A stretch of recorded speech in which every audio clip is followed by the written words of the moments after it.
course, he also understood that Matlala was a police service provider at the time. Sibiya also says he never wanted Impala because they are expensive to maintain.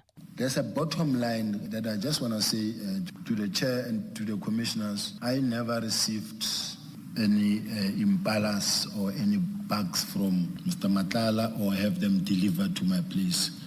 A special investigating unit has uncovered a permit and visa racket within Home Affairs estimated to have cost the state more than 180 million rand. Acting on a whistleblower tip-off, 4 officials earning a monthly salary of around 25,000 rand each have netted millions from foreign nationals using their spouses to funnel the money into property and vehicles.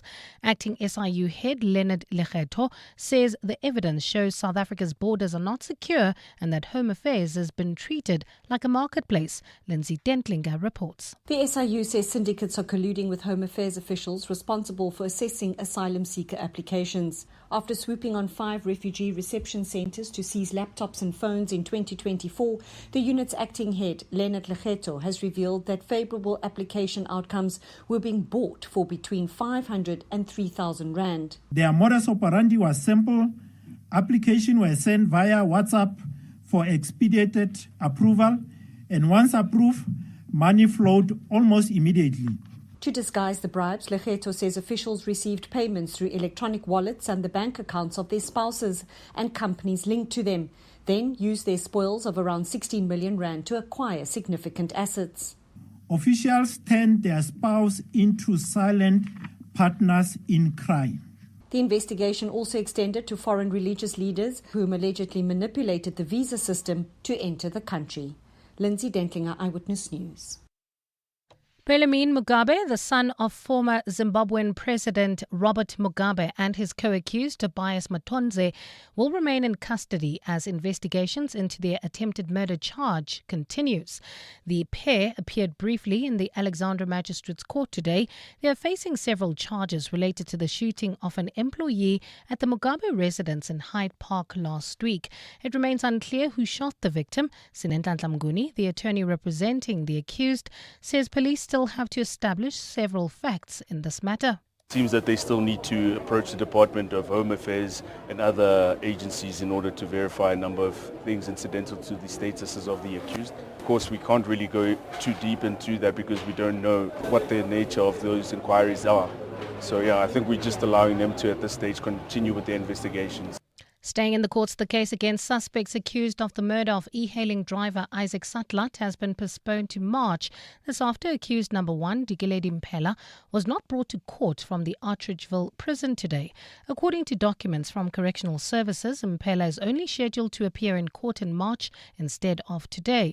The misunderstanding stems from a form which authorizes the detention of suspects. The form is dated the 3rd of March instead of today's date, resulting in the accused not being transported to court today. 6 suspects were arrested in connection with Satlat's murder, who was hijacked and killed in his vehicle. Meanwhile, the lawyer representing the Satlat family has described the delay as disappointing. We are not happy because this is a highly sensitive matter. There's a public matter that the public wants an update of what's happening. Missing a date of a court in terms of J7 should not have taken place. And white Zimbabwean farmers have appealed to the U.S. for help in securing compensation for land seizures that took place 25 years ago. In 2020, Zimbabwe's government agreed to pay $3.5 billion to about 3,500 evicted farmers. But as the country struggled with heavy debt, government revised the offer to mostly treasury bonds with limited cash payments. While some farmers have received partial compensation, many say the process is slow and unclear. Farmers groups have hired a U.S. lobbying firm to push for international financing and faster payments. Analysts have warned, however, that any U.S. intervention could come with political or economic conditions. Gold is trading at $5,162.69 an ounce. The rand is at 16.03 to the dollar, 21.61 to the pound, 18.88 to the euro, and Brent crude oil is at $71.94 a barrel. Well, at this stage, if you're heading towards Germiston coming from the Alex area, there's slow-moving traffic. This is on the N3 southbound between Morafontein Road and Linksfield Road. Also, Centurion heading towards the Pretoria CBD. You can still expect about a 30-minute delay on the N14 northbound between the N1 Brakfontein interchange and Jean Avenue. In your sport, the Proteas to host Australia, Bangladesh and England later in the year. Mikel Arteta says Arsenal proved their Premier League title credentials in their North London derby win. And Adeslam Madu redirects Orlando Pirates' focus after a horror week. It's a cloudy afternoon in Gauteng with isolated afternoon showers expected. Temperatures have peaked at highs of between 24 and 27 degrees. The top story in EWN this hour, suspended Deputy National Police Commissioner Shadrack Sibiya has denied receiving impalas and antelopes as gifts from alleged crime kingpin Vusimuzi Katmatala. EWN, in touch, in tune and independent. For the latest, visit ewn.co.za or download the EWN app. Your brain's a well-oiled machine. Now put it to work in the brain of 702. Enter on primemediaplus.com. T's and C's apply. You're with John Perlman on 702. Streaming on the Prime Media Plus app. DSTV channel 856, 92.7 and 106 FM.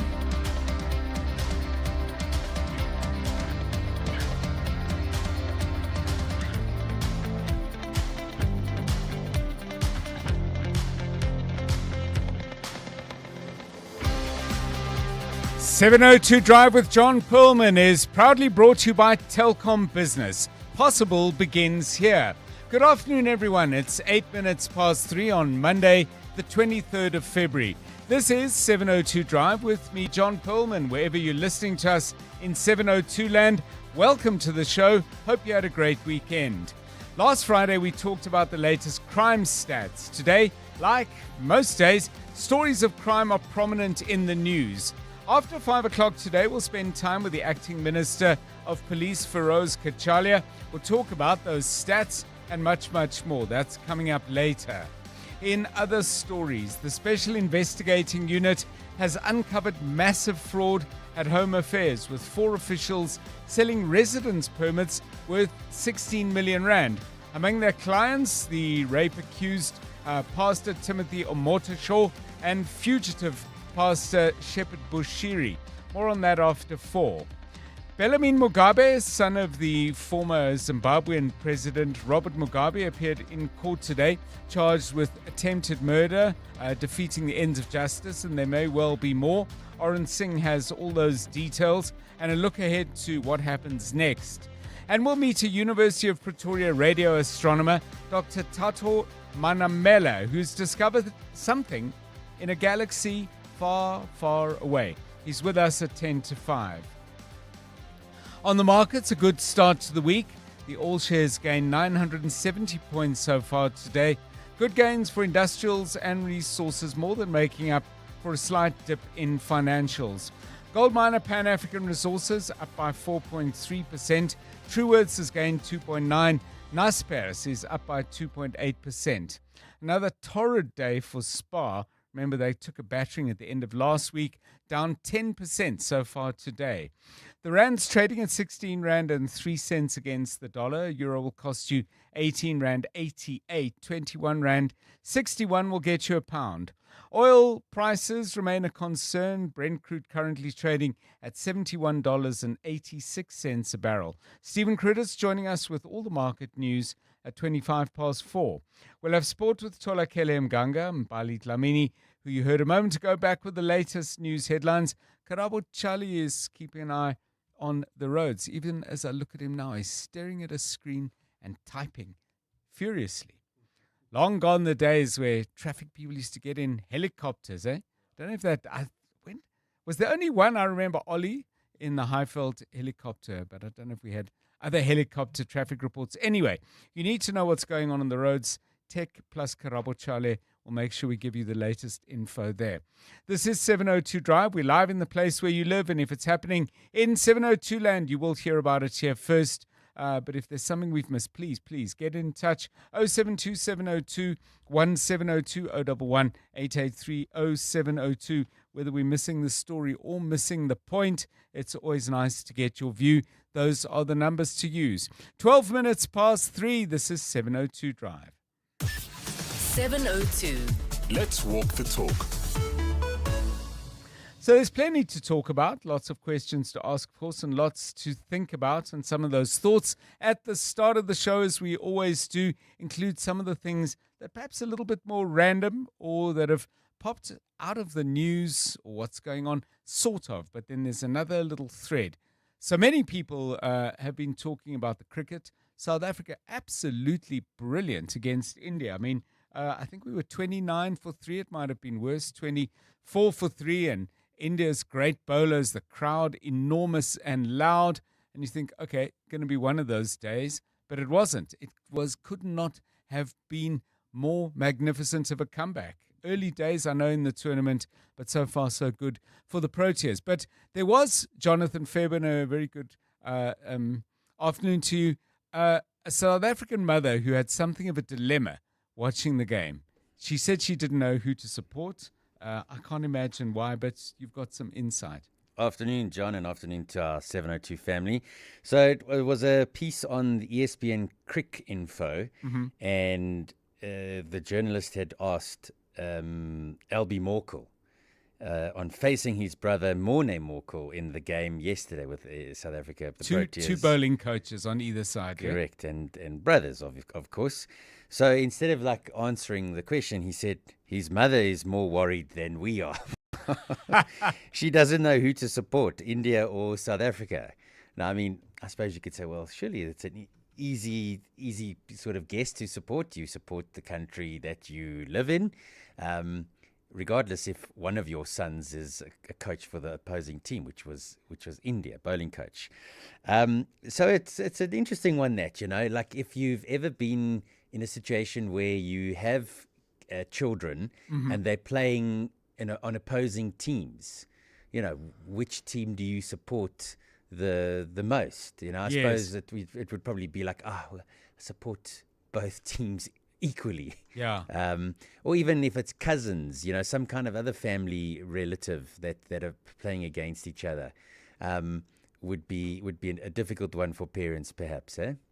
Yeah, and spare a thought for Richard Williams, father of Serena and Venus. I mean, not only did they play against each other often, they met in finals. Venus was the first to excel and star and arguably peak, and then coming up like a train behind her, eventually younger sister Serena, who began to win their meetings, not just occasionally, but regularly as she went about beating virtually everyone else. But it's easy to forget what a star Venus was in the earlier part of that particular tale. So if you've ever been in a situation where you've had two of your children, two siblings, two family members competing for something, and we've started off in sports, it doesn't have to be, it might be a part in a school play. Tricky stuff can arise in families and familial relationships defined more broadly. So give us your thoughts on that on 011 883 0702. 072 702 1702. Another day we'll have a conversation about two siblings going after the same person in the world of relationships. Sure. I'm just very clear. We are not talking about that now. Sport and maybe dance and school prizes and plays and stuff like that. Karabo Chali, I mean, any sibling rivalry that you've either had to manage or been part of? No, fortunately. Yes. But then there was one that was interesting, the soccer one, the Boateng brothers. Oh, I think yes. It was Jerome and Prince. Yes. So it was very interesting for me as a young person watching the World Cup in 2010, seeing brothers playing for two different countries. I was like, how does that happen? And I had to choose, obviously, one of my favorite between the two. And since I'm an African, I chose the Ghanaian.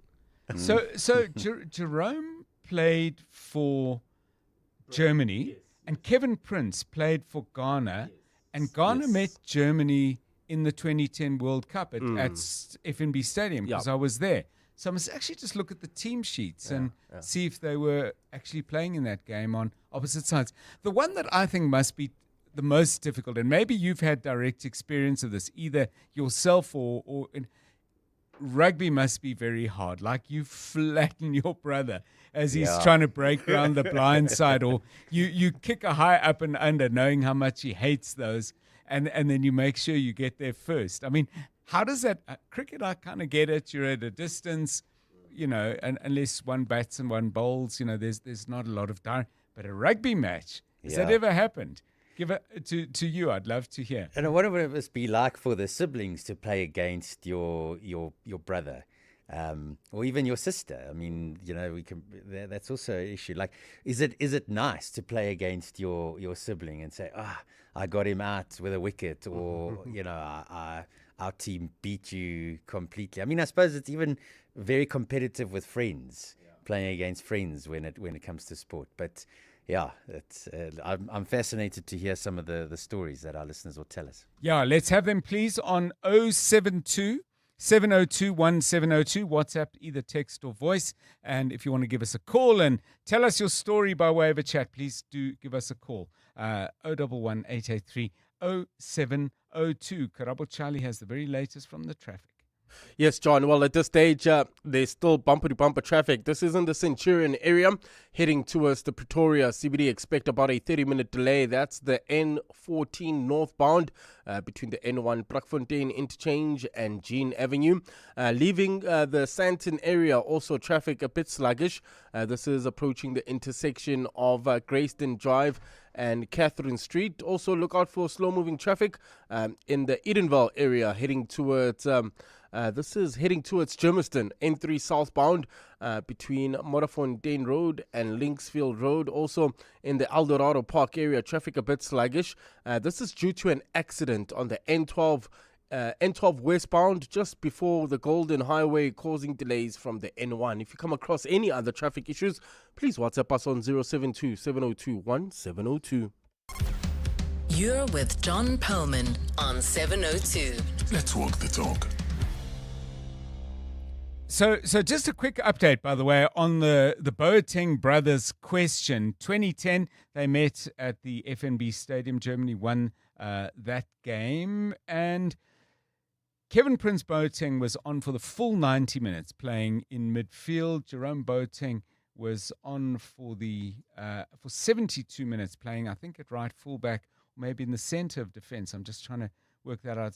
It's not hugely important either way, and he lasted until the 72nd minute. So that answers that particular question. Germany winning it 1-0 with a goal on the hour. It's 19 minutes past 3. Drive home with John Perlman on 702. Let's walk the talk. Let's go to the courts now. A court case that involves obviously the breaking of the law in a most severe and significant way, a charge of attempted murder. But obviously the people standing accused of this and other crimes are at the center of the story. One of them is the youngest son of Zimbabwe's late former president, Robert Mugabe, Bellarmine Mugabe, and he was appearing alongside one Tobias Tamirepi Atonoje. I don't know if I've said that correctly, but the charges defeating the ends of justice. And there may well be other charges besides. Oren Singh was in the court in Alex and joins us now to update us. Oren, first of all, before we talk about some of the background stuff, who was there, what was said, and crucially what wasn't said but indicated, just update us on where we are on the matter itself. Well, as things stands, John, the matter was postponed. A very brief appearance by the two accused in the Alex Magistrates Court this morning. Matter postponed to next week, Tuesday, for bail application. Of course, they will remain in custody until their appearance next week. So that's another full week in police custody, or well, at least a full week in police custody, bearing in mind they were arrested last week, Wednesday, if I'm not mistaken. So what else was happening at the court? I mean, did you get any sense, for example, was there a diplomatic presence from the Zimbabwean government? Was it family and friends? Was the family or any associates of the man who got shot evidence? Often these things tell us stuff that the formal proceedings don't. Well, from the victim side, we didn't really see someone from the victim's side, that 23-year-old security guard. But from the Mugabe family, we did see a cousin to Bellarmine Mugabe. Bearing in mind, the second accused, Tobias, he's also got his third name is Mugabe. Okay. It's Tobias Mugabe Motonze. Okay. But when we questioned their attorney, Sinen Mguni, whether they're related, he denied that, or he wouldn't answer if they had any sort of relation. But there seems to be some sort of relation if he's got his third name as Mugabe. We did see a cousin of the Mugabe family there. We did see security personnel. The head of security was there and present there. So a lot more from the Mugabe side in terms of a presence in court rather than the victim himself. What do we know about what the police are still trying to figure out? I mean, one of the critical things, of course, is recovery of, is it one firearm or more? And, you know, if there is any update on that, what can you share? Yeah, I think the important thing to note right now, John, is that in court, they spoke about 3 charges that they're facing. And bearing in mind, to answer your question, the gun hasn't been found. But in court, they spoke about 3 charges. It's attempted murder, defeating the ends of justice, and possession of a firearm. But while the prosecutor was reading out the other charges, the magistrate kind of interrupted him to say, look, that's fine. We don't need to hear about all the charges at this point in time. But according to the charge sheet, which we've taken pictures of, which is a public document, there are 7 charges. Oh, okay. But the problem is the charge sheet is not being completed by police. Right. So on a charge sheet, essentially, it would have all the counts that you're facing. And on those counts, it would list the accused by their name, saying, we are charging Bellarmine Mugabe for attempted murder. We are charging Tobias Mugabe Motenze for attempted murder, but it's not filled out. Now, I'll read through the charges that are contained in the charge sheet. It's attempted murder. It's defeating the ends of justice. It is possession of a firearm, possession of ammunition. It is contravening the Immigration Act, suggesting that they may not be legally in the country. It's also theft. And the final charge is of pointing a firearm.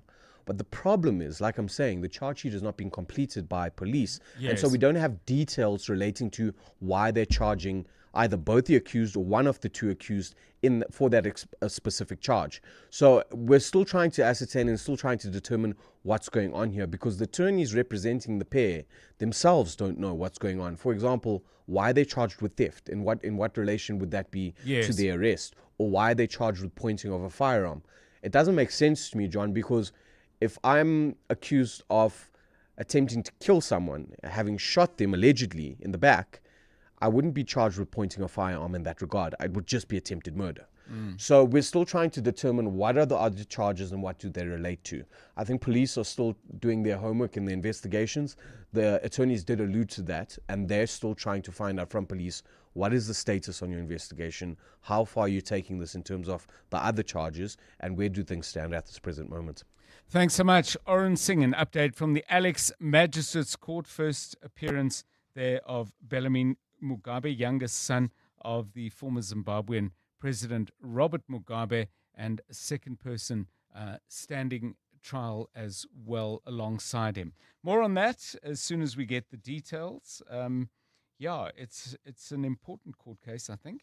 The other person charged, by the way, Tobias Matonze, who was at the property at the same time.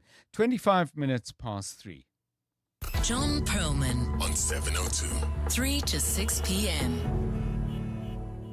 Now, all over Johannesburg and indeed in other parts of Gauteng, Tshwane has been bad as well. And if you look at the national picture, rural South Africa, probably even a worse picture. But all over South Africa, water either just stops coming out of the taps, or there are interventions taken by water management authorities in their view, or in the way they present their view, as a way of trying to manage demand and, quote, secure equitable distribution of water to all systems and customers.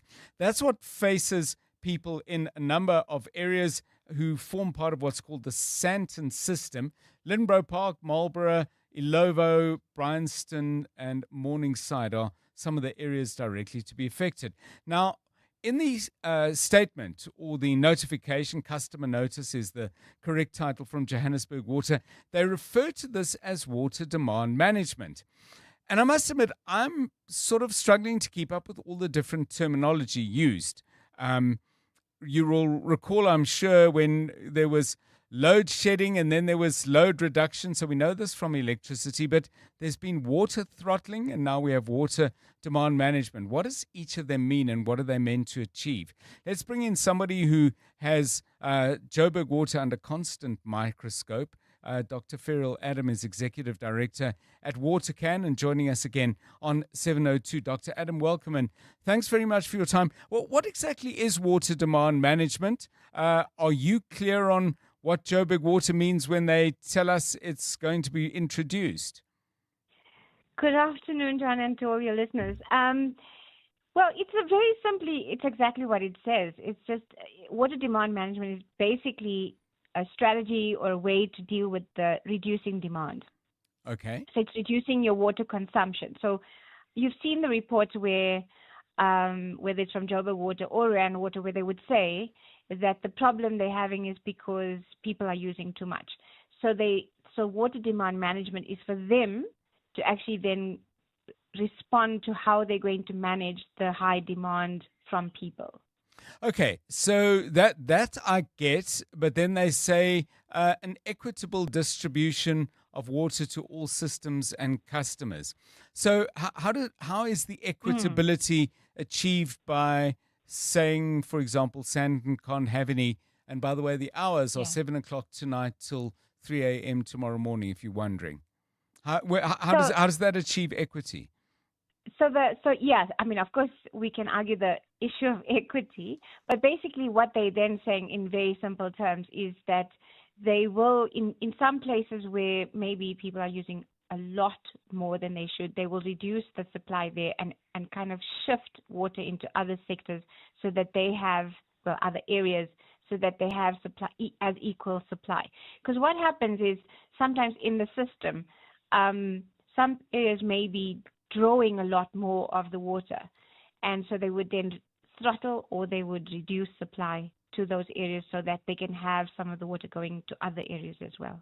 So do you think in deciding, let's just stay with Sandton for the sake of argument because that's how I set our conversation up, do they factor in the volume of water lost to leaks in a particular area? So in other words, you could look at a particular area and saying, wow, your consumption is high. Those people could come back and maybe even go to court on the matter and say, excuse me, we consumed 10 million litres, but of that 4 million, or if we use the figure we got from Sean Phillips, 3 million litres actually went into the road. So exactly, they're not looking at that. And I think there was an article today that came out in terms of the areas that they've identified are the highest users. Okay. But what needs to happen is there needs to be a correlation to the leaks and the reservoirs that are not working properly and all of that to make sense of, you can't just put that out and say these are the areas that are consuming the most water without also saying that we need to correlate it to the leaks, the number of leaks, the amount of water, the burst pipes, all of that. Then you can say and that will help them, in essence, to identify which are the areas that they should then focus on in terms of non-revenue water and kind of fixing the leaks. I mean, the strategic decision that would then, or the morally correct decision, I don't know which phrase to use, Dr. Adam, that would flow out of that, no pun intended, is quite complex, because you could argue areas with a lot of leaks should get more water because a large amount of that water isn't getting into anybody's bathroom or kitchen. So that's the logical way to look at it. The problem is that the more water you put into the system, the more water is going to actually leak out. Yes. So an engineer, and I'm not an engineer described this very simply, and I was quite surprised, and he said that it's like if you have a balloon with holes in it and you're blowing it up. Yes. The harder you blow, the harder the air will be released as well. So that is the whole thing of if you add more water into a system that's like leaking a lot, you're going to leak a lot more water. Oh, my goodness. Okay, thank you. But just quickly to conclude, and a short answer if you can, water demand management and throttling are the same thing, are they? Well, not entirely. Okay. Throttling is the strategy used to deal with water demand management, or the Okay. tactic, Okay. the thing. Yeah. Okay, So that, all right. yeah, it's And- part of the same box, but it's, throttling is how to issue demand management. And it doesn't refer to the way consumers without water feel about what they would like to do to people. I won't conclude the sentence. It feels like that, though. It feels like that, though. Dr. Ferial Adam, thank you, Executive Director at WaterCan. If you've been through this process of water demand management through throttling or any other means, you may want to give us a call and just tell us what you think might be an alternative solution. 28 minutes now to 4. Okay, let's find out what exactly is going on in the news. A big multi-million rand tender scandal out in Mpumalanga, and there's some arrests we believe that are happening. Bali Dlamini has the details. Good afternoon. Thanks, John. A very good afternoon. More suspects have been arrested in connection with the Mpumalanga Department of Education's multi-million rand tender scandal. Yesterday, the Hawks rounded up 27 suspects in Mpumalanga, Limpopo, Gauteng and the Western Cape. The arrests are in connection with a 113 million rand tender fraud that's set up for repairs and maintenance at 21 schools in Mpumalanga. The group made its first court appearance at the Mbombela Magistrates Court today. Nhlanhla Mabaso is there. The group accused include a list of former department officials, including a former acting head of department, chief financial officer, and directors. The accused sat quietly in the dock with their faces covered with face masks, shying away from the prying eye of the camera. Though defense lawyers opposed the media from filming, the court ruled otherwise. State prosecutor Prenisha Jagannath told the court that the other accused were added this morning. Your Worship, currently we have 33 accused before court. There are still 7 more to be added to the charge sheet, which will take place in the course of this week, and 3 more legal entities to be added. The group face fraud, theft, and money laundering charges and the contravention of Public Finance Management Act and Prevention and Combating of Corrupt Activity. Nhlanhla Mabaso, Eyewitness News, Mbombela in Mpumalanga. More major traffic disruptions are expected in Johannesburg today, with the State of the Province address and a planned march by the Umkhonto weSizwe Party. Gauteng Premier Panyaza Lesufi will deliver his 4th SOPA this evening and officially open the provincial legislature for the year. The Johannesburg Metro Police Department says it will be implementing road closures as well as traffic access controls on the Golden Highway and roads near the Nasrec Expo Centre where the SOPA will be held. JMPD spokesperson Xolani Fihla. The event is expected to cause traffic disruptions in the vicinity between 1 in the afternoon and 11 in the evening. The affected routes include Rancho Road, Nasrec Road, Landbow Road, Recreation Road, Commerce Street, Golden Highway and Soweto Highway. At the same time, the Umkhonto weSizwe Party will be marching from Devland in Soweto to the Nasrec Expo Centre. The party's regional spokesperson Mthunzi Luthuli says they're protesting the many empty promises Lesufi has made in his past State of the Province addresses. You will recall that Premier Upanyaza last year, he identified 13 problem areas that he himself admitted that those were governance failures and that if they do not solve those problems, then they won't be worthy of being called a government. If you look at those 13 things and you look at what has happened now, they haven't even begun to address those issues. The Gauteng Education Department says a preliminary investigation into allegations of abuse at the Ridgeway Primary School in Johannesburg was concluded last year but never shared with parents and the SGB as it was internal. Frustrated parents and teachers at the school say they have reached breaking point, calling for urgent intervention from the department. They claim their cries have fallen on deaf ears despite providing evidence to back allegations of bullying, corporal punishment and learner abuse at the school. They've added the lack of transparency from the department has affected the school's reputation and eroded trust. there is a pattern here at school of parents reporting bullying, and it's not being taken seriously because nobody's addressing the issues. So that's another one big factor, because it's not just bullying by other learners, it's bullying by teachers. So as and when we discussed it, I picked up today's a trail of unreported cases of bullying. That's why it has escalated. And in Chad, government has announced the closure of the border with Sudan until further notice. That decision follows several clashes between its soldiers and armed groups involved in the civil war across the frontier. Sudan's paramilitary Rapid Support Forces has been fighting government troops for almost 3 years now. The armed group has conducted several operations near the Chad border, and at least 9 soldiers have been killed in separate incidents since December. The conflict in Sudan has killed tens of thousands of people and forced 11 million to flee their homes.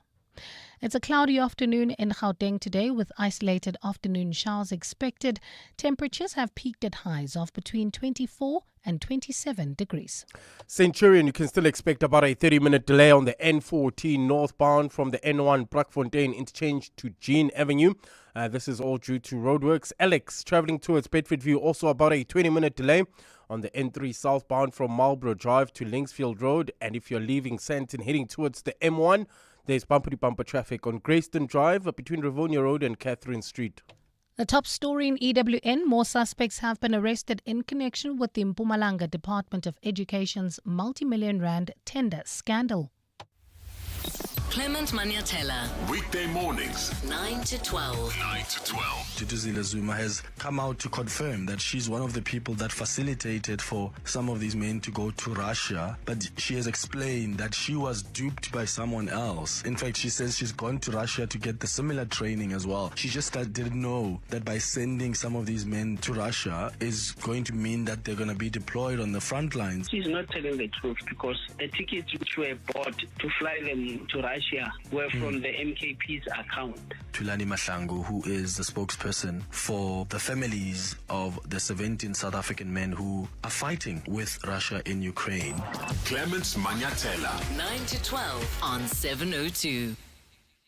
Leap into February with some great car insurance savings from Outsurance, like 45-year-old Jason, who saves an unbelievable 520 Rand on his 2025 Hyundai i10.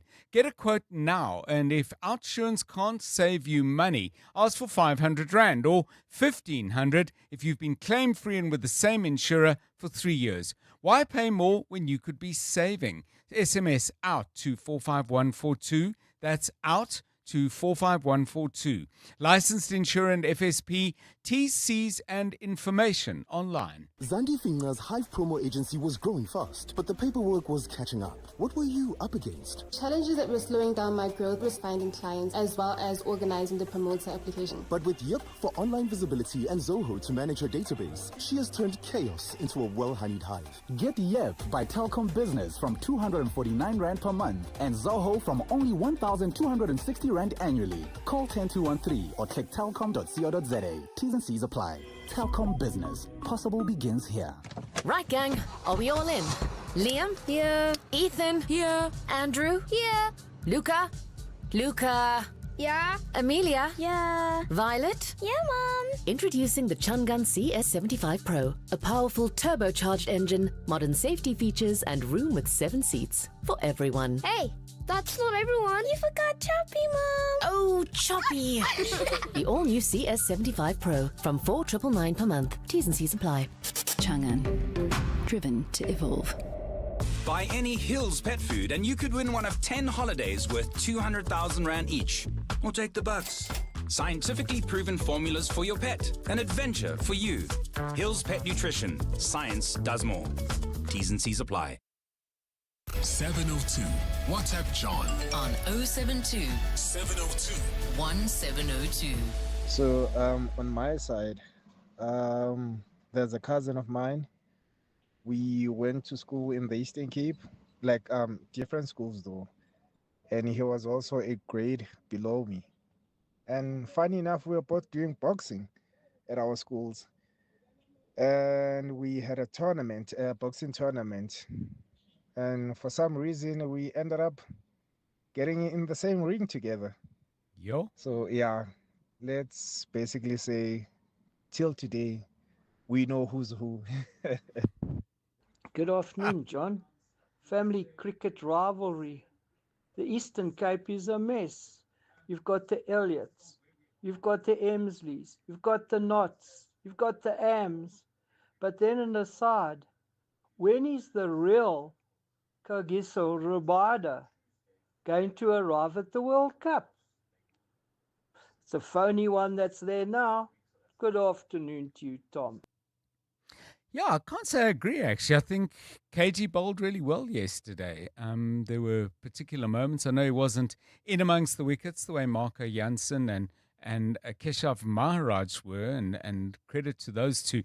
Lungi Ngidi bowled brilliantly as well. Corbin Bosch was fabulous, but there were key moments, particularly early on, where I thought KG was keeping them, on their toes and straight. And, I don't know a lot about cricket, having been no good at it at all, but I have heard often enough people say that somebody may get a wicket that was often set up by the over before, a couple of overs before, by the person at the other end.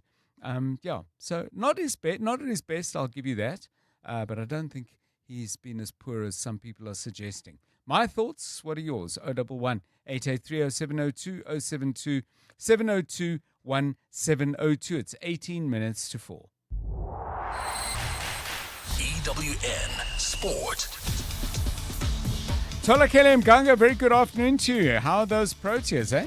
Absolutely, John. And Cricket South Africa have confirmed the Proteas' home fixture schedule for the rest of the year, which will see the SA20 delayed to accommodate England's visit during the festive season. In September and October, the Proteas will clash with Australia in a 3-match ODI and 3-game Test series. That's followed by a 2-match Test series and 6 white ball games against Bangladesh in November and early December. The clashes against England will then run from the 17th of December until the 15th of January and will feature 3 Tests and 3 ODIs. Switching over to the T20 World Cup, where the Proteas claimed a statement victory over India. That's after a 76-run success in the Super 8s clash. Victory for David Miller and his teammates saw them end the co-host 12-match winning run at the tournament. Guys executed really, really well. I thought they changed up quite a lot. Lungi Ngidi coming in and bowling a lot of slow balls. Find the Indian batting lineup is really dangerous, and they hit a lot of sixes and a lot of boundaries. So I think it's just accepting the fact that they're really good, making sure that you kind of put that aside and come up with plans that might be different. Tonight it was really good. The Proteas women have drawn first blood in their ODI series against Pakistan following a 37-run win over Pakistan. Sunelus was named player of the match after her unbeaten 93 over 76 balls. I think it's a big win for us. I think it's always great to start our ODI campaign in the year like this. Yeah, it definitely gave us momentum going into the next game where we can potentially get a series win. I think in the past we've done pretty well at World Cups, but not so much at series, especially at home as well. So we're really trying to to put some authority on that. Yeah, so we're trying our best, and hopefully we've got the momentum on our side now to go and get that series win the next game. The Nedbank Cup quarter-final draw will take place this evening, with Kukune United now favourites to lift that trophy. That follows the exits of Mamelodi Sundowns and Orlando Pirates. The Buccaneers made it back-to-back losses in the league and the cup after being stunned on penalties by Kasrick Stars. And Adeslam Madu has moved quickly to calm fears that their season is falling apart. We still have 13 finals coming. Nothing is lost about the rest title. We are going to find some resources like that. It's very important. Even I don't hide you that it's a tough week after losing 2 games. And so we have to find resources like we did at the beginning of the season when we bounced back and we won 11 games in a row. It's what we have to do now. And Mikel Arteta believes that Arsenal showed off their title credentials after a 4-1 win over Tottenham Hotspur in the Premier League last night. Victory restored their 5-point lead over Manchester City at the top of the table. We show what we are made of, but then you have to show it again and again and again, because if you have to just analyze how you feel after every game, it's a massive roller coaster and it's not sustainable. We've done great today. I think we are very proud of the manner that we won the game, not only the way that we perform, and we know what it means to us. We go again. Tolakele Mganga, Eyewitness News Sport. EWN Traffic. At 3:45, eyewitness traffic with Plumlink, your local plumbing store. Visit plumlink.co.za to find your nearest store. Karabo Charlie with the details from the road starting out in Centurion, I believe. Yeah, there's about a 30-minute delay heading into the Pretoria CBD. That's the N14 northbound. From the N1 Brakfontein interchange all the way to Jean Avenue due to roadworks in Alexandra. Traveling towards Germiston, expect about a 20-minute delay. This is on the N3 southbound from Marlborough Drive to Linksfield Road. Also leaving the Sandton area, heading towards the M1. There's bumper-to-bumper traffic on Greyston Drive from Rivonia Road to Catherine Street. In the Devland Eldorado Park area, there's about a 20-minute delay. This is on the N12 westbound. There's more details on that. We've received a voice note earlier. Heading to Protea Glen on the N12 from the Deepkloof interchange, there is traffic building up due to an accident. Looks like they've closed the road there. Thanks for the heads up. So avoid the N12. Rather use the R554. That's via Lenasia, or even the Golden Highway. That's off the Deepkloof interchange. Hopefully that will save you some time. If you come across any other traffic issues, please WhatsApp us on 072-702-1702. There's more EWN on air, online, and on the EWN app. If it's plumbing, you'll find it at Plumlink, South Africa's largest plumbing retailer. From pipes, fittings, geysers and baths, to basins, taps, tools and accessories, we've got it all. With more than 10,000 quality products at the right price and over 150 stores nationwide, there's always a Plumlink near you, ready to help with expert advice and unbeatable value. Find your nearest branch today at plumlink.coza. Plumlink, your local plumbing store. You're now listening to 702 Afternoon Drive with John Perlman. Brought to you by Telkom Business. Possible begins here. You're with John Perlman on 702. 702 Drive, it's 12 minutes to 4. So, Tola Kelly, we started a conversation that's become a different conversation in some ways, but let me go from the beginning. So, it began with Kabazela reflecting on the dilemma that the mother of Albie and Morne Morkel felt during the cricket yesterday about which team to support. Morne, bowling coach for India, and Albie playing that role for the Proteas. We could have helped her with the dilemma and say, yeah, pick one, pick the Proteas. Anyway, they managed. And so we were asking about, have you ever come across any kind of really intense sibling rivalry, even yourself, maybe both auditioning for a school play or whatever it might be? Sport would come into it, maybe school tennis championships. But we've also got people commenting on their favorite sporting siblings.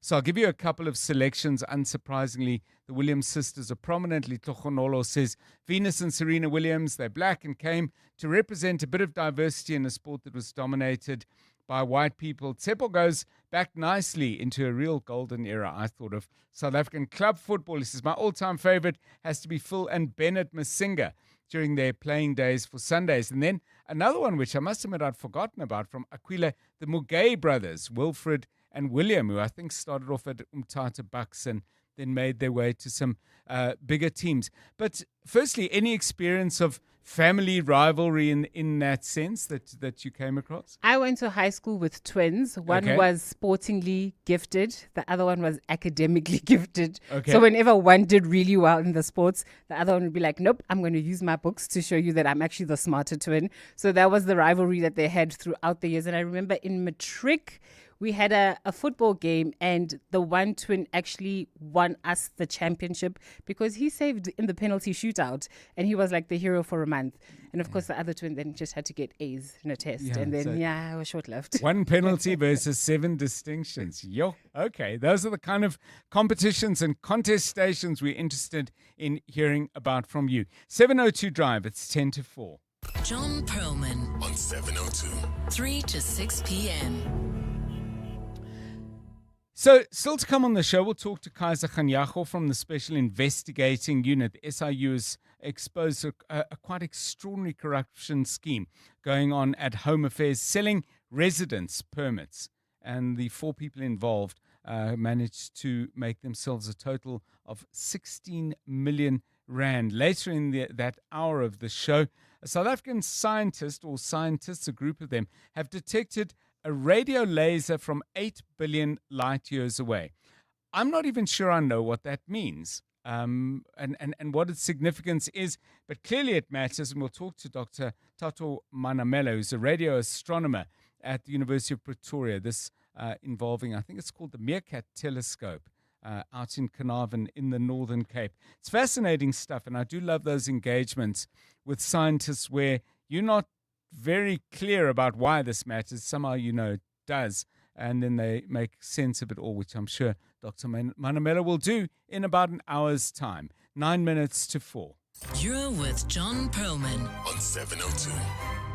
Now, there's a really excellent writer on Daily Maverick who we've had on the show a good many times. Karen Dolly has written a great deal about organized crime and criminal syndicates countrywide, but particularly down in the Western Cape.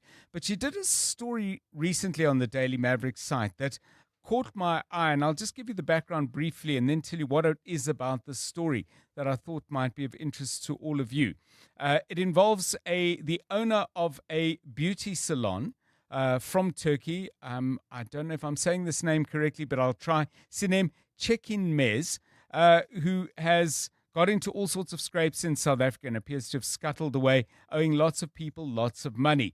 And there's some other issues besides. Now, it's those other issues that I thought we needed to talk about on the show, because this is not a nail salon or people going for facials or whatever, but these are, and I'm not sure what I should call them. We will find out in a moment from my next guest, but these are kind of medical interventions or paramedical interventions.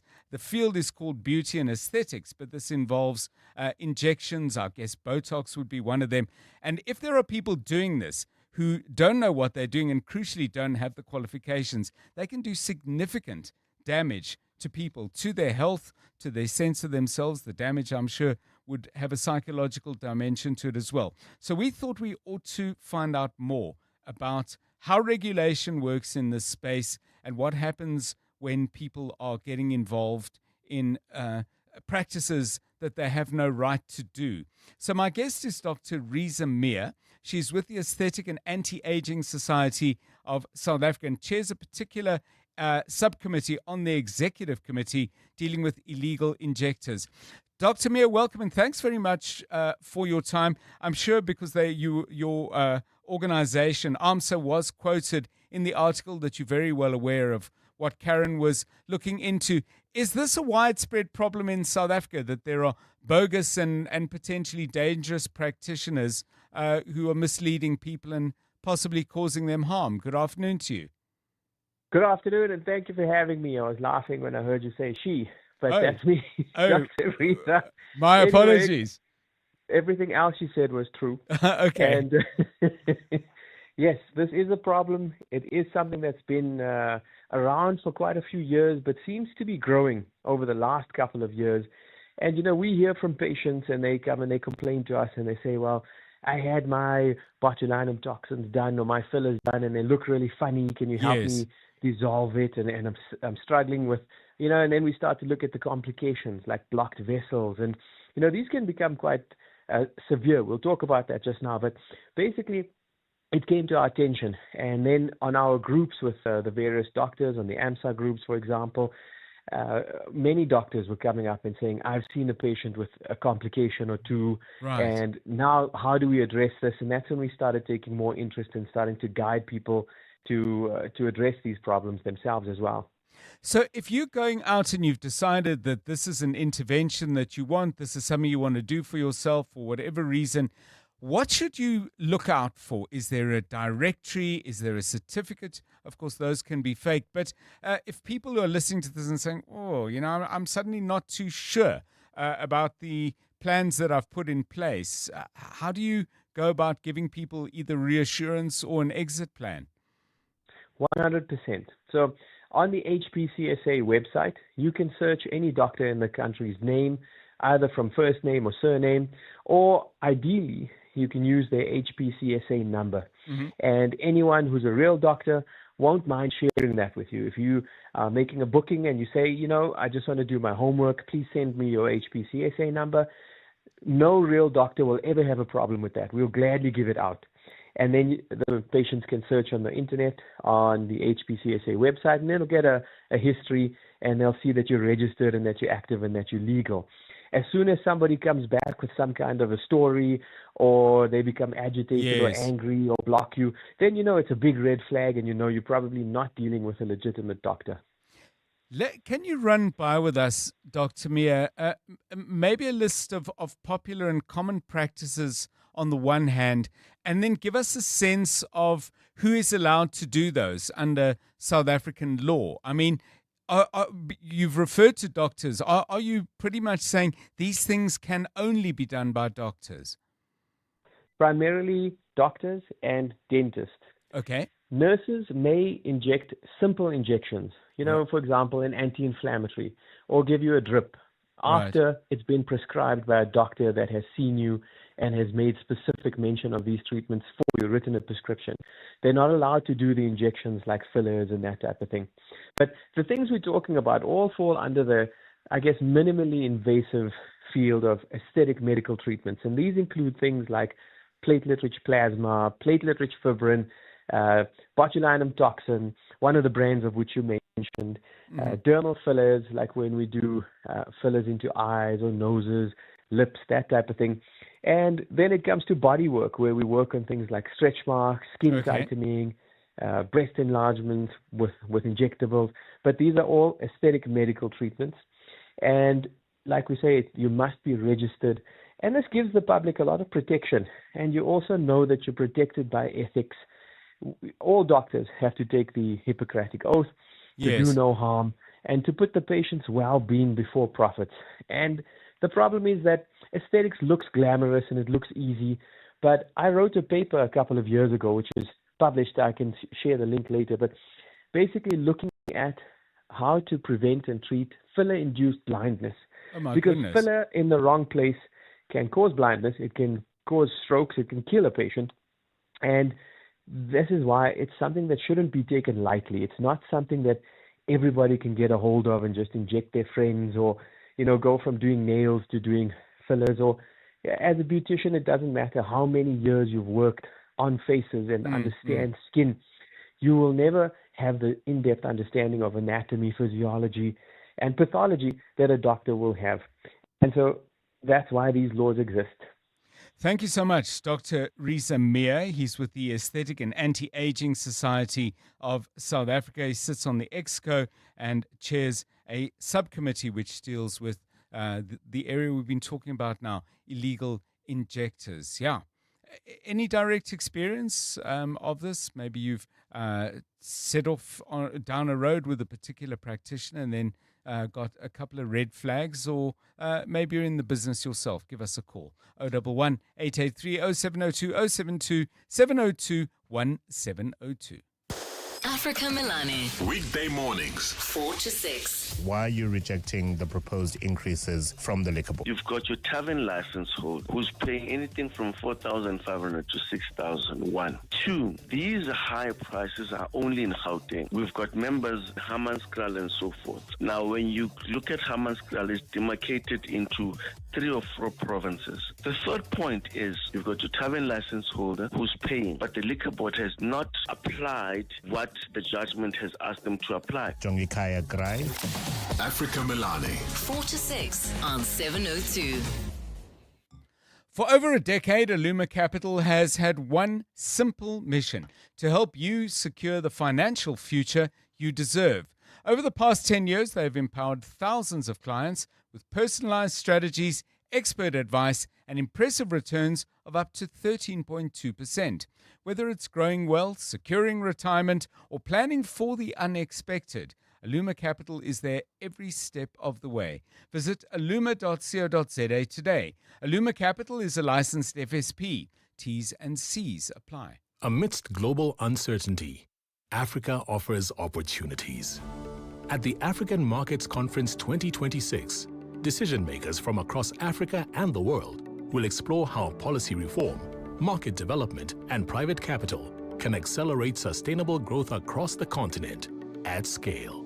Learn more at standardbank.co.za/CIB. Standard Bank is an authorized FSP and registered credit provider. T's and C's apply. Calling all wedding planners and venues, restaurants, conference centers, and hotels. Do you need tables and chairs? Home in One has it all. Do you need cutlery, crockery, table linen, and restaurant equipment? Home in One has it all. Do you need tents, gazebos, or umbrellas? Home in One has it all. Affordable prices, the latest trends, with 2 branches in Pretoria and Johannesburg. Shop online at homein1.co.za because we're your #1 choice.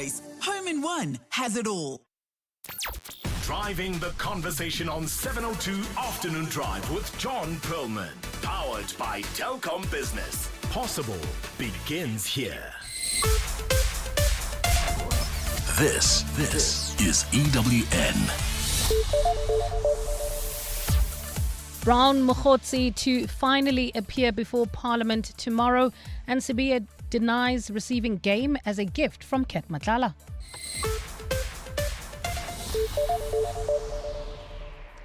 Good afternoon, I'm Bali Dlamini. Northwest businessman Brown Mokhotsi will finally have his day to respond to allegations of police interference in Parliament.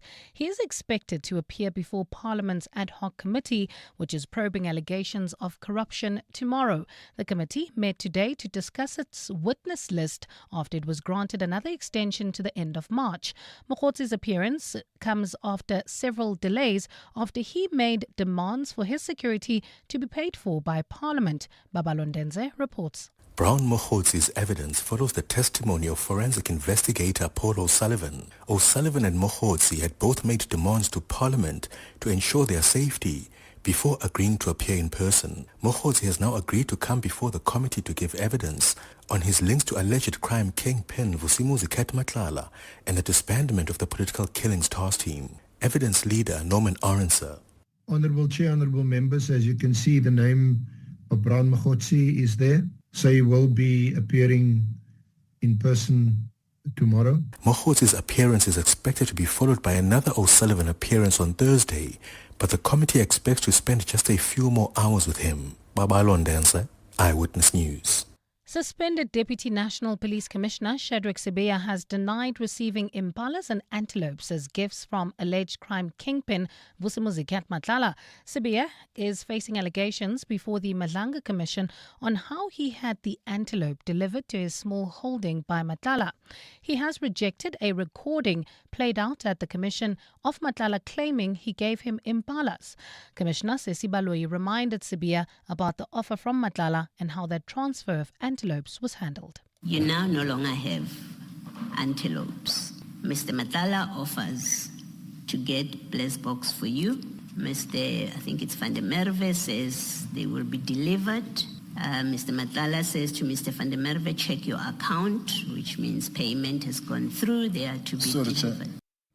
But Sibiya has denied receiving any such gifts and also says he never wanted any imbala because they are expensive to maintain.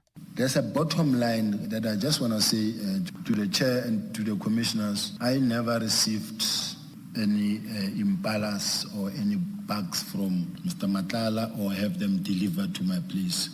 In the courts now, the son of late Zimbabwean President Robert Mugabe is facing at least 7 charges, including attempted murder after being linked to the shooting of a man at his Joburg home. 29-year-old Bellarmine Mugabe appeared before the Alexandra Magistrates Court today alongside his co-accused Tobias Mugabe Matonze. Last week, a man who is understood to be a security guard at that house was shot at Mugabe's plush home in Hyde Park. Police are yet to recover the gun used during the crime, Oren Singh reports. According to the incomplete charge sheet, Bellarmine Mugabe and Tobias Matonze are facing charges of attempted murder, possession of a firearm, possession of ammunition, defeating the ends of justice, contravening the Immigration Act, theft, and the pointing of a firearm. Sunene Mguni, the attorney representing the pair, says he is unaware of the additional charges. We can't speak too much on that at this stage. I mean, it's something that's only just been brought to our attention. We still need to take instructions from our client. As the prosecution stated, the investigations from the SAPS are still ongoing. So we're still waiting for those to be finalized so that we can then, of course, consult with our client, take instructions, and then take the necessary steps in order to deal with our client's matter. Mguni could also not confirm if Tobias is related to the Mugabe family, despite him having Mugabe listed as his third name. Aryan Singh, Eyewitness News. Major traffic disruptions are expected in Johannesburg today with the State of the Province address and a planned march by the Umkhonto weSizwe Party.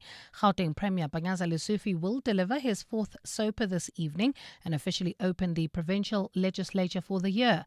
The Johannesburg Metro Police Department says it will be implementing road closures and traffic access controls on the Golden Highway as well as roads near the Nasrec Expo Centre where the address is taking place. JMPD spokesperson Kolani Fihla. The event is expected to cause traffic disruptions in the vicinity between 1 in the afternoon and 11 in the evening. The affected routes include Rancho Road, Nasrec Road, Landbow Road, Recreation Road, Commerce Street, Golden Highway and Soweto Highway. And in Mexico, violence has erupted across 20 states following the death of the leader of the Jalisco New Generation Cartel. Nemesio Azuquera Cervantes, better known as El Mencho, died in custody yesterday shortly after being captured by special forces. Mexico's most wanted man died after he was seriously injured in a firefight between his bodyguards and military commandos. Members of his cartel have now taken to the streets, torching businesses and erecting blockades. Cartel members have also set alight dozens of banks as well as local businesses such as pharmacies. Gold is trading at $5,162.69 an ounce. The rand is at 16.03 to the dollar, 21.61 to the pound, 18.88 to the euro, and Brent crude oil is at $71.94 a barrel. Centurion heading towards the Pretoria CBD. You can still expect about a 30-minute delay. This is on the N14 northbound from the N1 Brakfontein interchange to Jean Avenue due to ongoing roadworks. Alex travelling towards Germiston, also about a 20-minute delay. N3 southbound between Marlborough Drive and Linksfield Road. In your sport, the Proteas to host Australia, Bangladesh and England later in the year. Mikel Arteta says Arsenal proved their Premier League title credentials in their North London derby win. And Adesola Madu redirects Orlando Pirates' focus after a horror week. A cloudy Tuesday in store for Gauteng tomorrow with isolated showers and thundershowers expected. Johannesburg drops to overnight lows of 16 degrees, peaking at 23. Pretoria 18 and 24 and Vereeniging 17 and a high of 23 degrees. The top story in EWN this hour, Northwest businessman Brown Mokhotsi will finally have his day to respond to allegations of police corruption in Parliament tomorrow.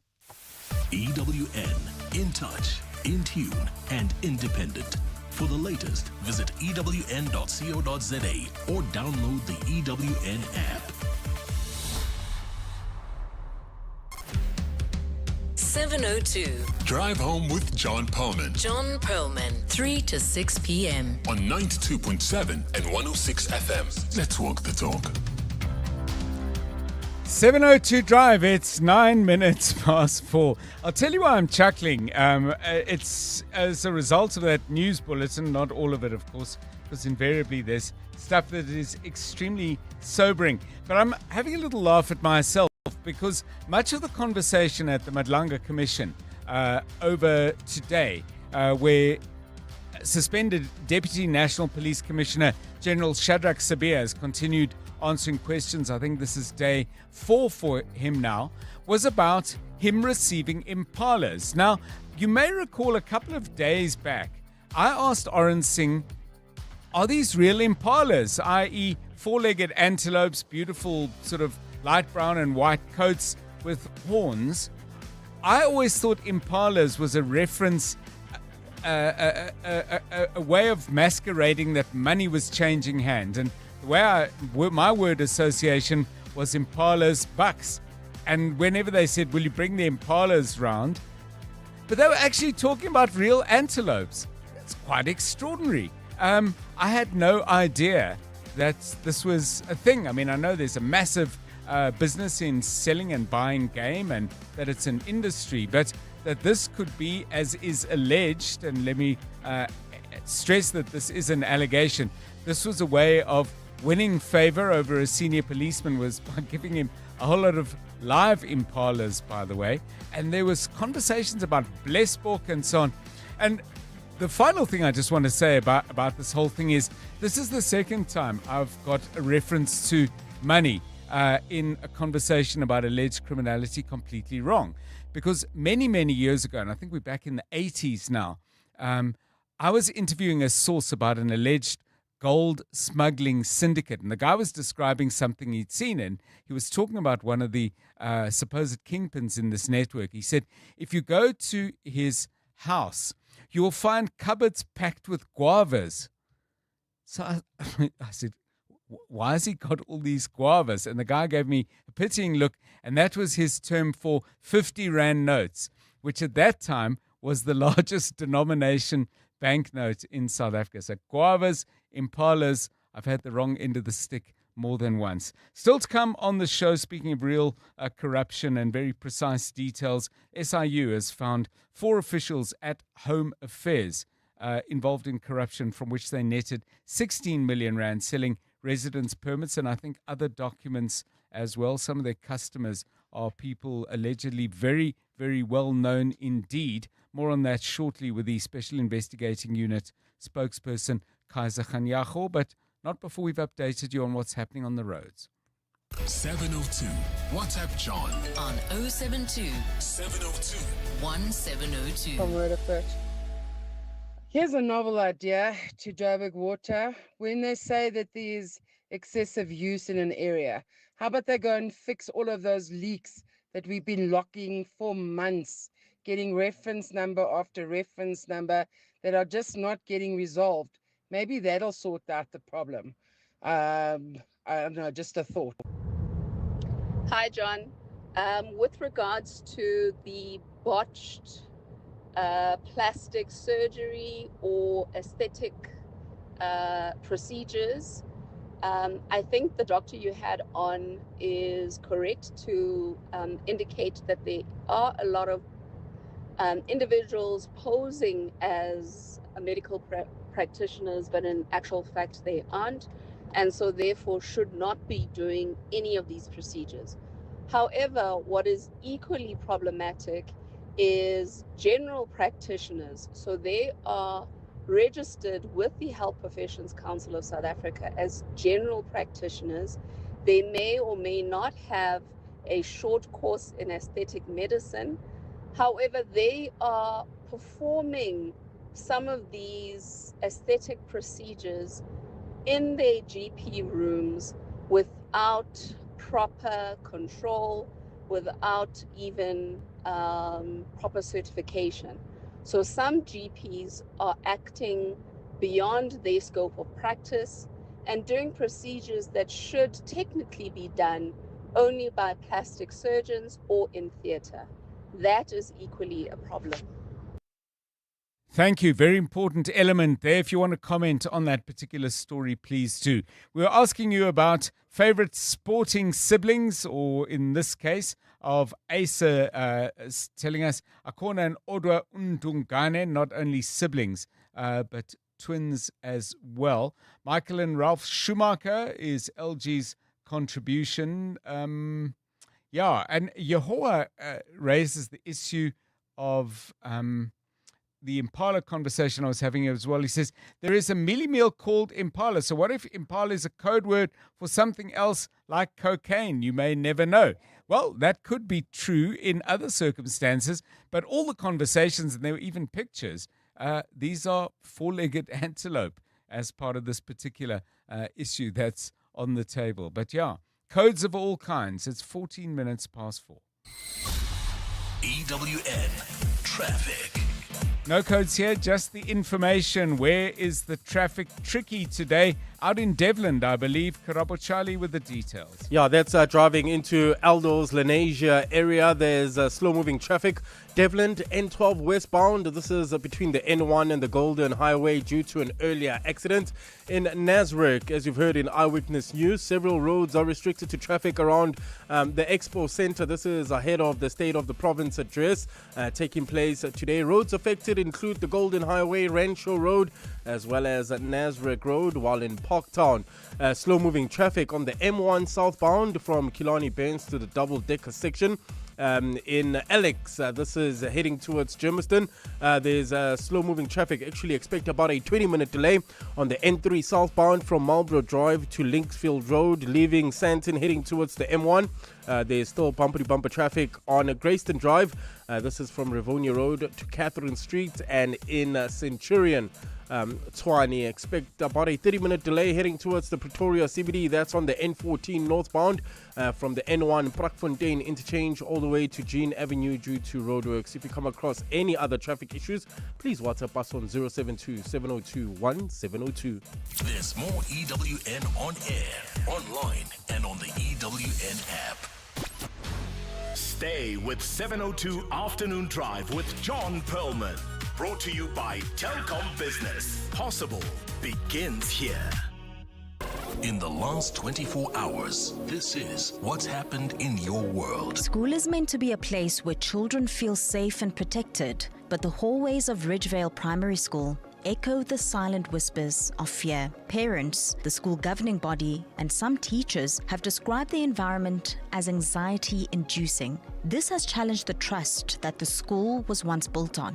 While multiple formal complaints have been lodged against the school and its principal, to date, no solutions have come. Some parents say the absence of feedback has undermined confidence in the department and the school and raised questions about whether adequate learner protection measures are in place. EWN, in touch, in tune, and independent. 702 Landers, we have got a special treat for you. Relebogile Mabucha is launching her second EP album, Still Me Live, and we're inviting you to come and join us for the launch. It's happening this Thursday, 26 February at 4:30 p.m. at Prime Media Place, 15 Fredman Drive, Sandton. If you'd love to secure a seat to this exclusive, intimate event with our very, very own, simply send an email to contact@702.co.za. Meet Tato Magate, CMO of Koitek, proving that South African tech can take on the world. Tato, why was Telkom Business the right call for your team? Bottom line was connectivity and ensuring that we have the right service provider. With Telkom Business Fiber, Koitek seamlessly connects local innovations with international manufacturing. Get Stream Connect Fiber from just 399 Rand per month. Call 10213 or click telkom.co.za. T's and C's apply. Telkom Business. Possible begins here. This is financial year end. This is financial year end supercharged with the help of Zero Small Business Accounting Software. This is you talking to your accountant or bookkeeper. This is you talking to your accountant or bookkeeper with the help of Zero Small Business Accounting Software. So supercharge your business with the help of Zero and blast past financial year-end stress. Try Zero free for 30 days. Terms apply. Search Zero with an X. I heard she's got a recruiter team working 24/7. That one. She has a secret supply of talent. I knew it. She's definitely keeping a secret from us. Nothing mysterious, guys. It's SA Youth, South Africa's largest youth online recruitment platform. Fast to post, effortless to use, and effective every time. Recruit on the portal to potential. sayouth.co.za. Powering South Africa's youth workforce. Naked people are great dancers. Because naked people spend less time on insurance admin, they have more time to perfect their moves. Go to naked.insure now, get a car insurance quote in 90 seconds, and get naked. Naked Financial Technology is an authorized FSP. In business, progress happens when people meet, ideas collide, and partnerships take root. For the past 20 years, Meetings Africa has created that space, connecting Africa to the world. Catch the Clement Manyatela Show live from the Sandton Convention Centre tomorrow for the 20th edition of Meetings Africa. From global buyers to African innovators, this is where partnerships are formed, deals are sparked, and the future of business events takes shape. Don't miss it. Brought to you by South African Tourism on 702. You're with John Perlman on 702. Let's walk the talk. Yeah, so this is a really extraordinary story. I mean, there's been so many things improving at Home Affairs, I think it's fair to say. Many of you got in touch and said, this office is working better and that one is much more efficient. And no, I'm not for a minute suggesting the problems have all disappeared. Nevertheless, there are still problems there to resolve. And today, it's clear that the Special Investigating Unit has been involved in trying to clear up one particular thing. Let me give you the numbers. 4 officials, all of them earning less than 25,000 Rand a month, have received a total of 16 million Rand in direct deposits. And the way they did that was by selling residence permits. They must have created a vast network in order to get these clients to approach them, pay them money. They also created a network by which the payments could be concealed, but not forever, and that's where the SIU comes in. Spokesperson for the Special Investigating Unit, Kaiser Khanyago, joins us on the line now. Mr. Khanyago, welcome, and I think congratulations in order to the SIU for actually uncovering this. I was struck, though, by what your boss, the new acting head of the SIU, Leonard Lekgetho, said when he said, we can reveal that so far we have uncovered, and then he gives the details of the 4 officials. Does that so far in his press conference today suggest that there's more to come? Not necessarily that this is the tip of the iceberg, but there may be much more of this. Good evening, John, and to the listeners. Yes, the answer to that is yes. The investigation has not been concluded. We are going to try and conclude it by September this year. And therefore, we know, as a matter of fact, that some of the things are still to be dealt with. And we know that this number is going to increase because we are investigating a period from 2004 to 2024. Wow, it's a long time involved in this.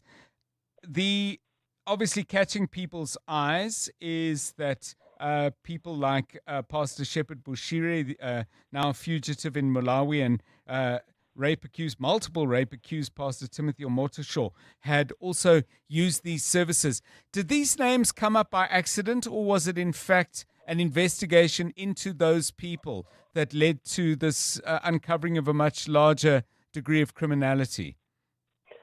Yeah, no, I don't want to say it came by accident, but we are looking at all the visas that were issued from 2004 to 2024. Right. And therefore, they fall within that. And therefore, we have found not only these 2 pastors, we have found many others. It's just that with the others, we are still verifying the documentation. But there might be more than 10, if not 15, pastors like them who came into the country, the way that they came into the country, and manipulated our systems to make sure that they get permanent residence by paying officials of the department. So, Mr. Khanyago, you just mentioned systems, which led me to what I wanted to ask you next. Whenever we chat, obviously there are these specific individuals and the specific criminality involved, but invariably we get to a conversation about vulnerability in systems, either in a failure to prevent crime or to detect it. What has this revealed about the Home Affairs system? I don't know if that's part of the SIU report where you would go back to Home Affairs and say, listen, in the course of finding these 4 people and uncovering what they were up to, we've also found some things you need to look at before it happens again. No, definitely. At the end of each and every investigation, we do what we call systemic recommendation, right? Where we look at the systems and what really made this to be possible. And in our statement today, we listed about 19 of them where we are indicating where they must strengthen. For an example, we said to them that the department should strengthen contract management, where they must make sure that there is training for the officials. But we also said, in terms of verification processes and issuance of visa, they must also make sure that their systems are geared up to all the things that are happening. For a simple, just to give you a simple example, we would have a person who would go, even after they have automated the system, right? A person would go and apply for a visa for the passport, and then they buy somebody to put their fingers there, and then their information comes up. When they go to the part of the picture, they swap the people and put somebody else who takes the picture. When the passport comes back, it comes back with somebody else's picture and a different person's details.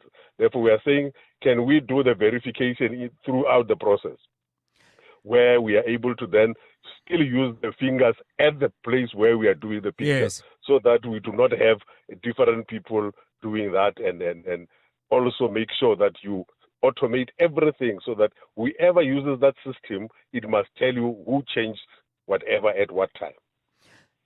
Mr. Kganyago, there's a thing that comes up often with listeners, and I must admit sometimes it's an idea that has occurred to me independently as well, that there is in something of a tendency with some government officials to create obstacles for people so that they are then induced to offer some kind of gratuity, some kind of bribe to get what they want. Firstly, was that happening here? And secondly, do you have a sense of how many of the people who paid the bribes would ordinarily have been entitled to those visas, but were forced down that road? And please, I'm not offering this as an excuse for their conduct, but I'm trying to understand the modus operandi a little bit better. Is there a deliberate frustrating of legitimate customers as a way of increasing the pool of bribers? I think both. Yes. But in the main here, we find people who willingly know that they don't have the correct documentation, Okay. and then they come and bribe. But there are instances where people will make it clear that we cannot help you, but you can come after hours, we can help you. And that is why we have some of the people even getting all this documentation at their private residences after hours by deliberately not doing what they are supposed to do during the day, because they know you would want to give them more money after hours. And just a final one, Kaiser Kganyago. I mean, the 4 officials holding, I would imagine, relatively junior positions, not entry level, and they've been around for a while, connected to people higher up potentially or external syndicates. I know that you're still digging and still investigating. Instinctively, I would feel that while they had the inside track, they must have had people working with them outside. Yeah, obviously, these ones, they knew who to go to. Obviously, they even knew before they came here how they will deal with this official, because obviously the people that they are working with in the country would have told them there are people who are willing to assist you. Right. But in some instances, for example, with Bushiri, there were even people who were members of his church who are working at Home Affairs, who were willingly doing it because they are doing it for their leader in church, and therefore they just did what they are supposed to do. Goodness me. Thank you. Very, very important breakthrough. More to come. It would seem from what Kaiser Kganyago has said, and his boss, indeed, Leonard Legeto, saying what we have uncovered so far. Let's hope there's more. 28 minutes past 4. He is spokesperson for the Special Investigating Unit. EWN Business. Stephen Curtis, how have we started the week? Good afternoon to you. Afternoon, John. Yeah, we started up. Thanks, Donald Trump. He's been on Truth Social. He's been hitting out at the U.S. Supreme Court judges. The U.S. Supreme Court decision last week on Friday, which said that his tariff decisions were illegal. As a result, he first imposed a blanket tariff of 10% on all goods coming into the U.S., then increased that to 15%. What this does is pushes up levels of uncertainty. It makes people very worried about risk. They buy more gold. The dollar gets weaker, and that's all good for us. Pretty bad day for SPAR, though, John. The JSE All Share up 1.18% at 124,471. Financials are up a quarter. Industrials are up 1%. Resources up 2.34. SPAR, on a strong day, John, are down 10%. They're down 9.79% on the day. They confirmed their Southern African operations were up just 0.9%. in the 18 weeks to the end of January. Their grocery and liquor group was up 0.8%. It says its wholesale turnover was up by 2.1%. Gross profit margins are also lower, so they had a lot of promotions to get people into the store.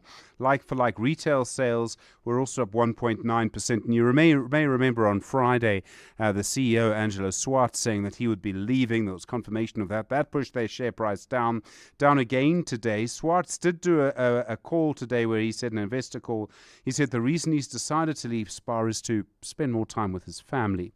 Investors, I think, just more concerned about what's really going on there. I should point out, in that space, Pick n Pay and Dis-Chem, both in the consumer space, also down 1.5%. And Clicks also down 0.89%. Sasol's down 0.94% today. They reported their headline earnings down by 34% in the year to the end of December. A double whammy, John. Oil prices and chemical prices were low. Oil prices were down quite dramatically. Has been able to increase production at Secunda and also opened that coal destoning plant, which should allow it to make more money over time. Wilson Bailey Homes Ofcom, they're up 4%. The Fashini Group's up 3.82%. Pan African Resources up 3.48%. And the JSE itself up 3.34%, while Truworths is up 3% and Harmony's up 3% as well on the day.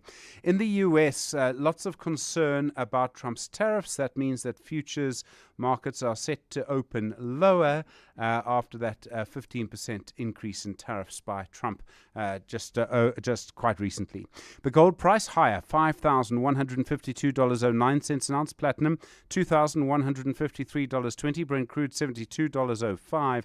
The rand to the dollar, $15.98 to the euro, $18.85 to the British pound, $21.58. Stephen Grotus, EWN Business. Thanks, Stephen. 29 minutes now to 5 o'clock. News headlines with Mbali Dlamini. That SIU probe. Mbali revealing more interesting information, I believe. Definitely more interesting information, John. A very good afternoon. An SIU probe has now confirmed a Nigerian rapper who crashed his McLaren supercar in Cape Town was in the country illegally. The investigation into fraud and corruption at Home Affairs has revealed there's no record of Prince Daniel Obioma legally entering South Africa after overstaying his fraudulent tourist visa in 2023. The probe was sparked by a broader investigation into visa fraud that's revealed a web of collusion between Home Affairs officials as well as foreign nationals.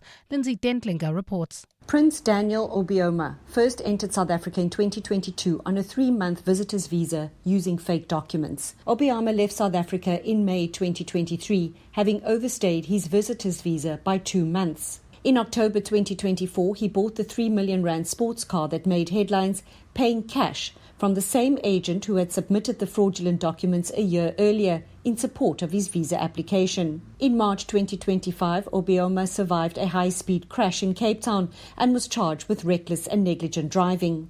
Acting SIU head Leonard Legeto says there's no record of Obioma ever having legally returned to South Africa after leaving in 2023. His unexplained re-entry highlights serious failure in border management and movement control system. The SIU has made a criminal referral to the National Prosecuting Authority for his unexplained re-entry into South Africa. Lindsay Dentlinger, Eyewitness News. The Western Cape government is calling for a complete reform of the country's policing system with more resources. The call follows the release of the latest crime statistics. Western Cape Premier Alan Winde has welcomed the 3.4% drop in the murder rate in the Western Cape for the third quarter of last year, which shows a decline of 41 cases. But officials warn that gang violence, extortion and firearm-related crime continue to plague communities in the province. Carlo Peterson reports. Western Cape Premier Alan Winde says the quarterly crime statistics released on Friday prove that locally driven evidence-based policing models work. The statistics show murders dropped by 3.7% in areas where LEAP officers are deployed, with Delft, Guguletu and Mitchells Plain showing the biggest improvements. Winde insists the imminent deployment of the SANDF to gang-ravaged areas in the province must be followed by a full overhaul of the criminal justice system. We must sit at the same table as SAPS to ensure that the deployment is not just a short-term fix, that it has a carry-through and starts to bring crime down in our province, and especially those apex crimes. The Premier says national government must provide more resources to ensure increased arrests lead to successful prosecutions. Carlo Peterson, Eyewitness News. And US President Donald Trump has launched insults against the Supreme Court, calling a ruling it handed down limiting his trade tariffs dumb. Trump says the ruling had actually given him more powers. In a lengthy post on his Truth social media platform, Trump says that Friday's court decision was ridiculous, dumb and very internationally divisive. But he claimed without clear explanation that he can use licenses to do absolutely terrible things to foreign countries, especially those that have been ripping the US off for many decades. A cloudy Tuesday in store for Gauteng tomorrow with isolated showers and thundershowers expected.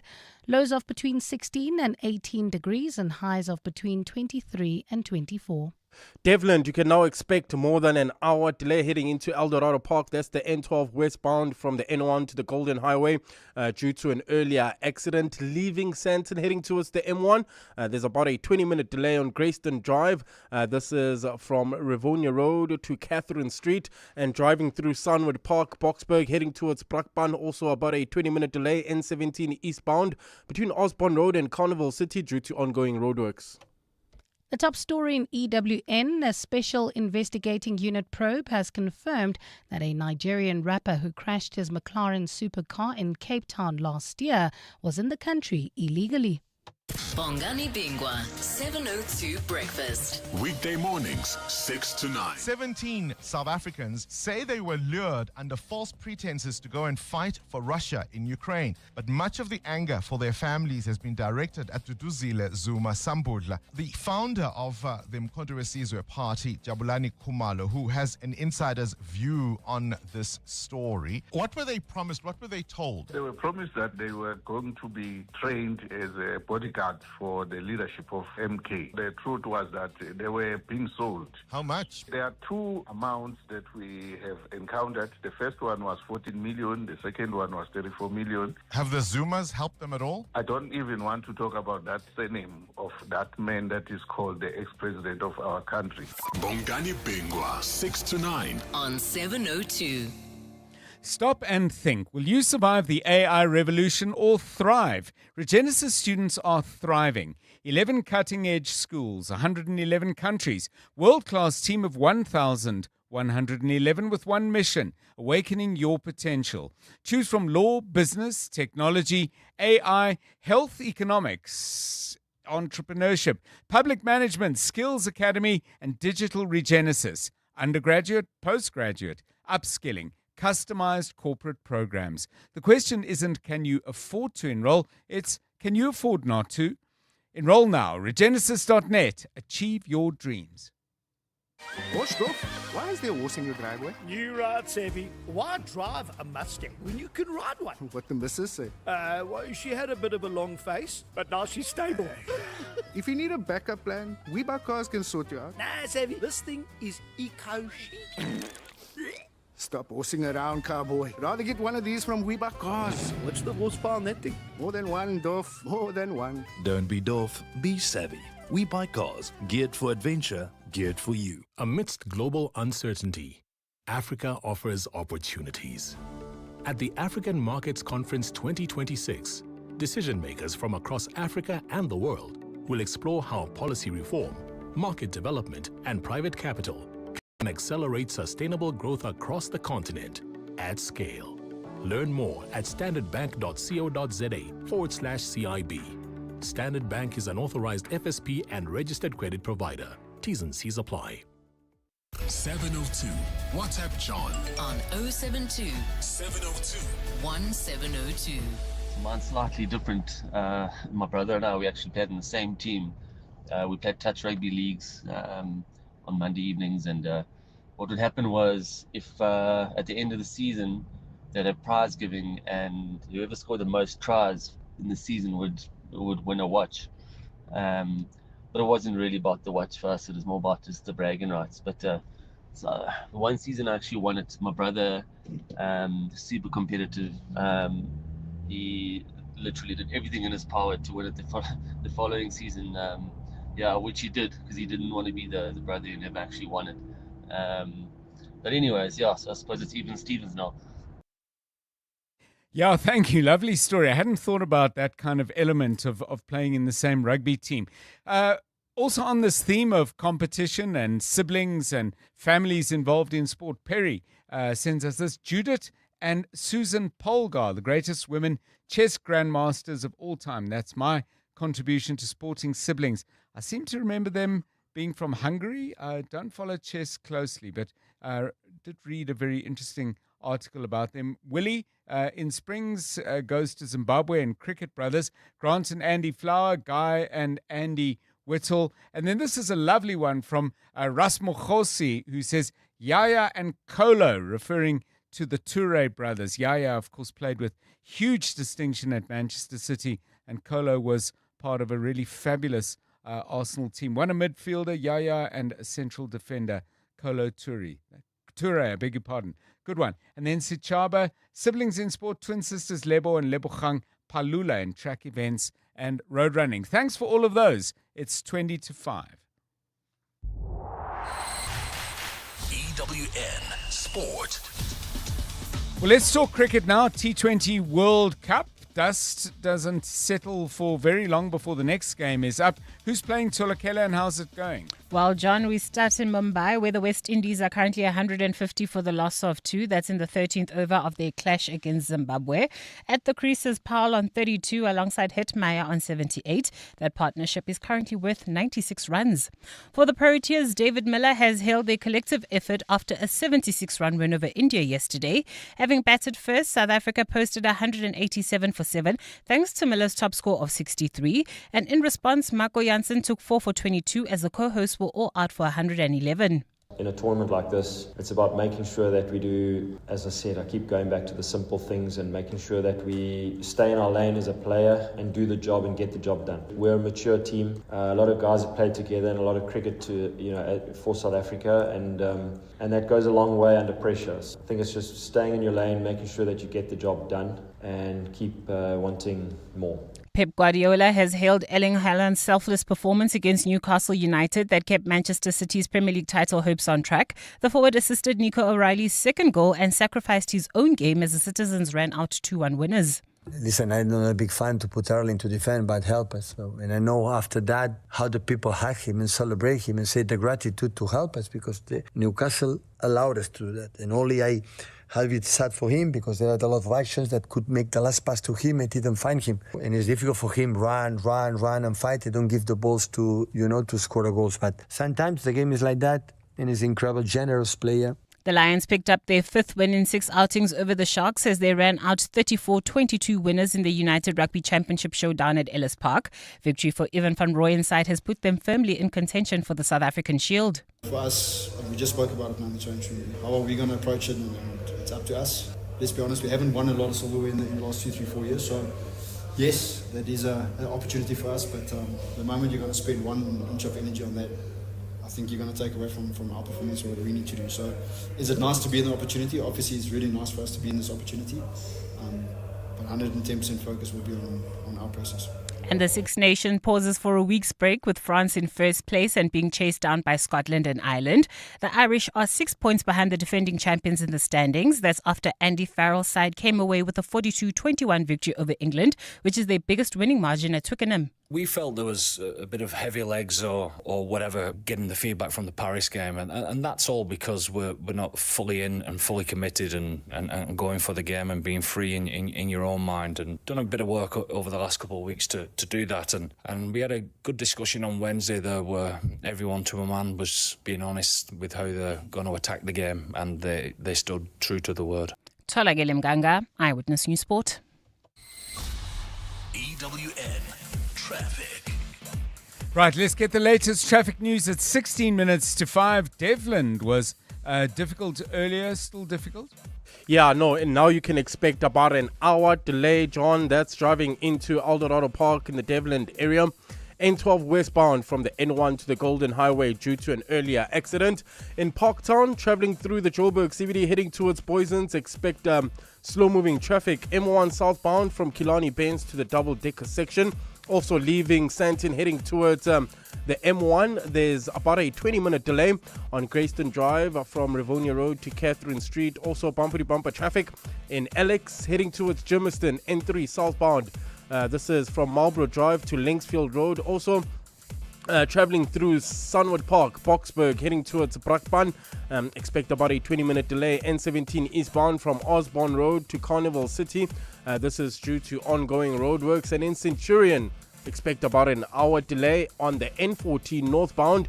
This is from the N1 Brakfontein interchange all the way to Jean Avenue due to roadworks. If you come across any other traffic issues, please WhatsApp us on 072 702 1702. There's more EWN on air, online, and on the EWN app.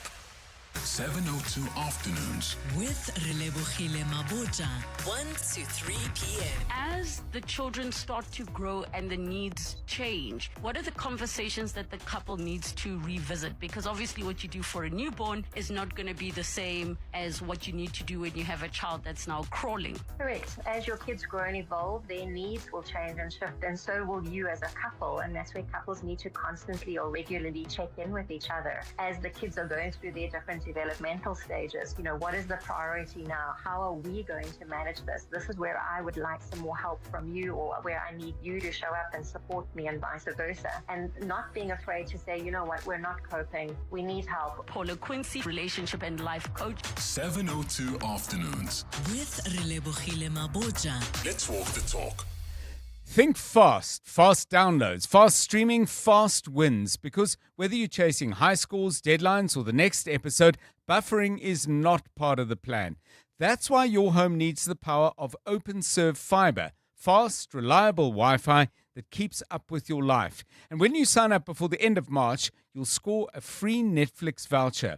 Level up your home connection with OpenServe Fiber and feel the difference speed makes. Visit openserve.co.za today. T's and C's apply. What do you call someone who thinks outside the box? Creative. But what about someone who codes the box, brands it, sells it, rebrands it, and leads a team that reinvents it? That's a Red and Yellow graduate. Apply now to Unleash Remarkable with Red and Yellow Creative School of Business. A member of Honoris United Universities. The team's on a roll today. Let me focus on payroll. Duty calls in the kitchen. That's why I have a business insurer that is agile and on the ball all the time on all things. I chose My Way Business Insurance, getting 24/7 emergency service and saving on my premiums, plus my business assist to handle my admin. Visit myway.co.za or dial 0860 64 64 64 and get a quote today. My Way is a licensed non-life insurer and FSP. T's, C's and standard rates apply. My Way. Live your way. When the brightest brains collide in the biggest general knowledge quiz in Gauteng, it's time for the Brain of 702. Yes, it is time to put your brilliance on display in the Brain of 702. The final week. We need to produce one more winner for the week, and then it's the Big Brain Showdown next Monday. But right now, prove your mental might for your chance to win a share of 130,000 Rand in cash. And of course, as I said, there is that highly coveted title of the Brain of 702. You could win 1,500 Rand in this round and another 1,500 Rand if you win tomorrow on Breakfast with Bongani Bingwa. The Brain of 702, your brain, our stage. Are you ready to step into the spotlight? As I said, the winner of this round gets 1,500 Rand and will be crowned the Brain of the Day and go on to play again tomorrow and possibly through the rest of the week, where on Friday afternoon they stand to win 10,000 Rand as the weekly Brain of 702. Ultimately, that person could go on to win a further 30,000 Rand should they be declared the Brain of 702. Now, what about you? If you want to be part of the action, register on primemediaplus.com and we could call to put you through our qualifier. Let's meet our contestants in the first of 5 brain contestations on 702 Drive this week. Joining us, first of all, is Kwabena Ankona, who this morning on Bongani one with 9 points. On the line from Little Falls and back again, Kwabena. Very good luck to you and welcome back.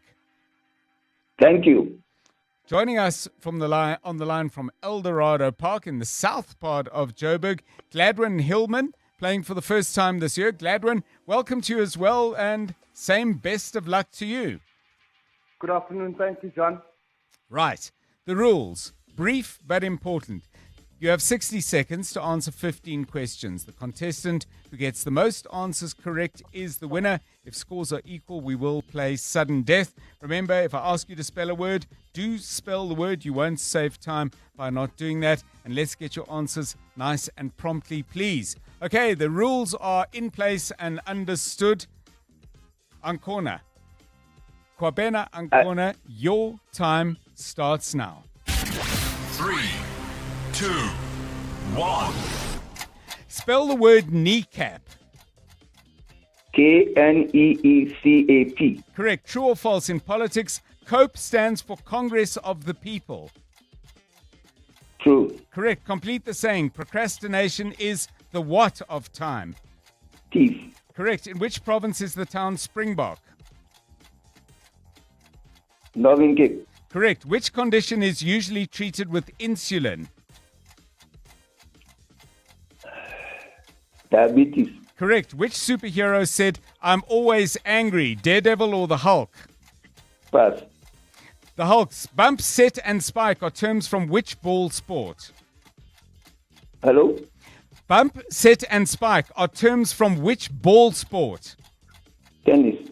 Volleyball. Which word means legal right to vote? Abstention or suffrage? Suffrage. Correct. What is the chemical symbol for cobalt? Okay, didn't manage to get in that last answer. You answered 9, and I'm looking at the judges, and by clear consensus, Kwabena, you have come up with a score of 6. So, Gladwin Hillman, you know exactly what you got to do. If you match it, we go to sudden death. If you beat it, you are the brain of the day. Gladwin Hillman out in Eldorado Park. Your time starts now. 3, 2, 1. Spell the word knuckle. Knuckle. Correct. True or false in politics? EFF stands for Economic Freedom Front. False. Correct. Complete the saying. One man's meat is another man's what? Anna. In which province is the town Mthatha? Eastern Cape. Correct. Which condition is usually treated with an EpiPen? False. Which superhero said, "I can do this all day"? Captain America or Batman? Captain America. Correct. Dribble, dunk, and rebound are terms from which ball sport? Soccer. Basketball. Which word means natural stream? Gorge or brook? Brook. Correct. What is the chemical symbol for copper? P. Cu. What term beginning with P? Okay. You also answered 9.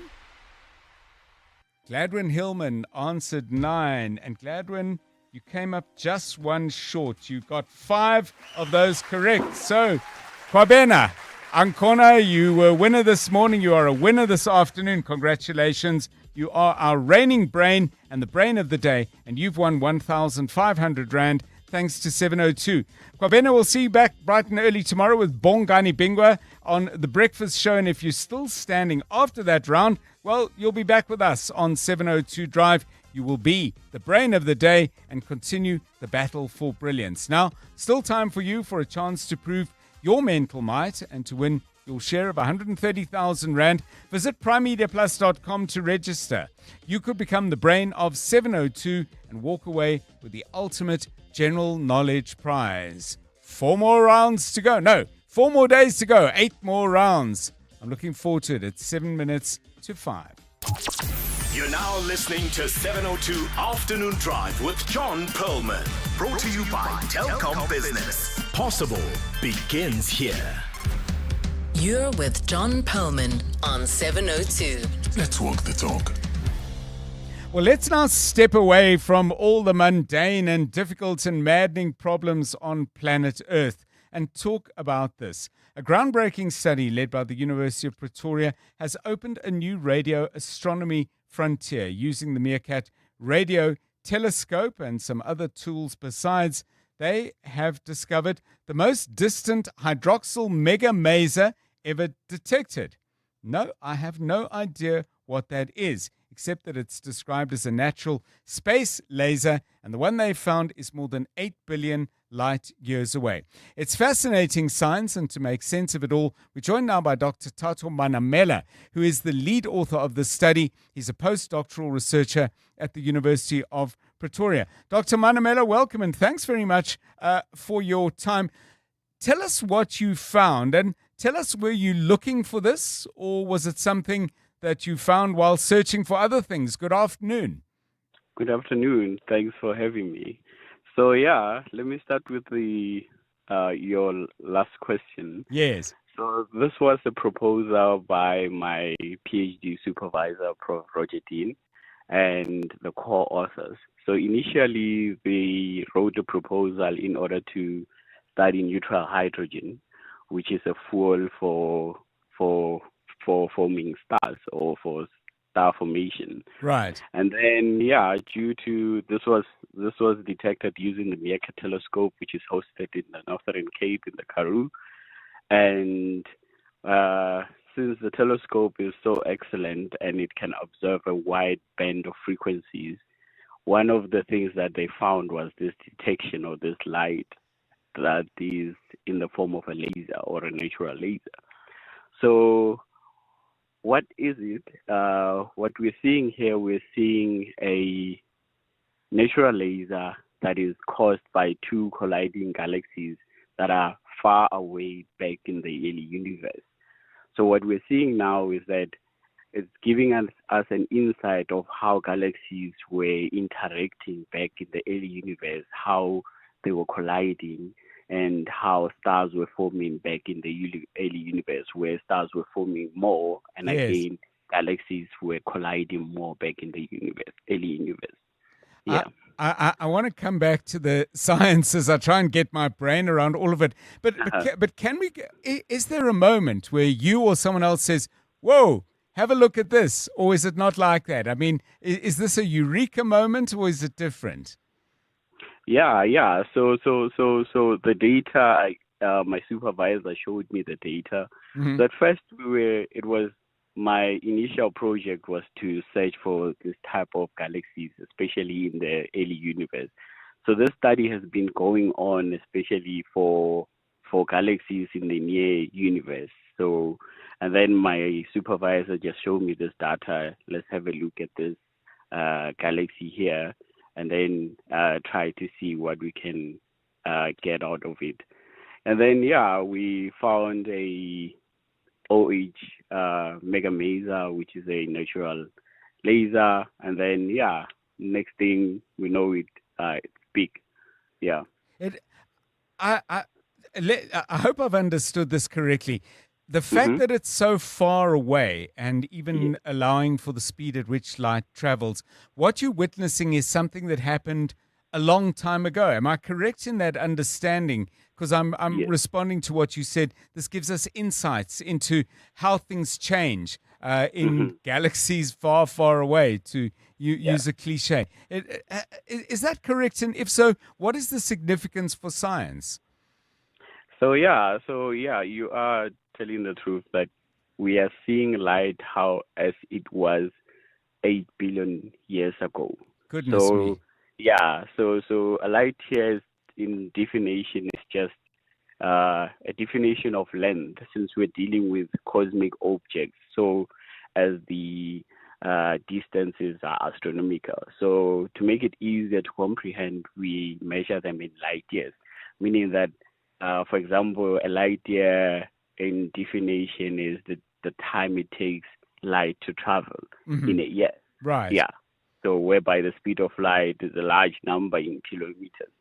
So yeah, for science, what it means for us is that we'll be able to understand how galaxy evolution or how galaxies evolved back in the early universe, more especially because back in the early universe, the universe is very dusty. So Yes. galaxies are very dusty. It makes it hard for the emission or the light that is coming from those galaxies to penetrate that dust and come to our telescope or to detect them with our telescope. So this laser makes it simple for us because the light is direct and it's able to travel long distances. So it makes it easier for science to study galaxies back in the early universe. Yeah. It's fascinating stuff, and we're going to have to invite you back, Dr. Manamela, to talk about some of the philosophical implications of all of this. But very interesting indeed. And of course, if you follow astronomy and these various disciplines more closely than I do, as you can hear, mine are very much the questions of a novice, and you want to weigh in and talk about what registers particularly for you, as Dr. Manamela was just outlining what he and his team have found using the Meerkat telescope out in Carnarvon in the Karoo. By all means, do call in, because I've got many, many, many layers that need adding on my understanding of this stuff. But fascinating. Dr. Manamela is the lead author of this particular study and a postdoctoral researcher at the University of Pretoria. It's 5 o'clock. This is EWN. Lesotho gets ready to take residents through the state of the province, and Satlat's family ready to send his body home to Nigeria.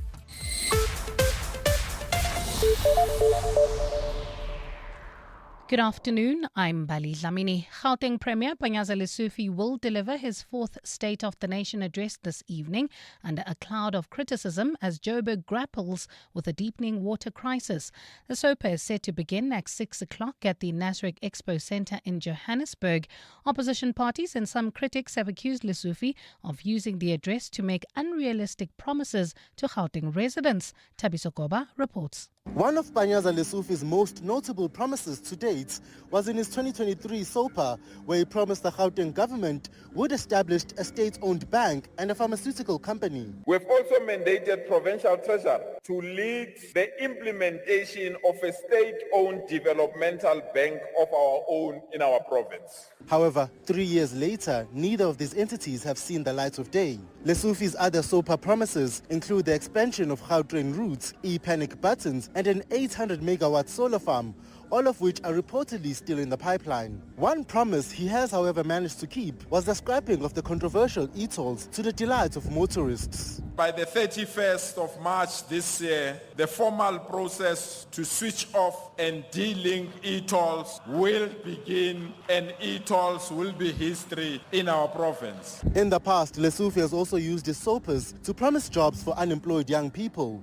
Through the Gauteng Crime Prevention Wardens program, over 6,000 people were hired. However, it has since been forced to disband following the public protector's report that it was unlawfully constituted. Thabiso Koba, Eyewitness News, Johannesburg.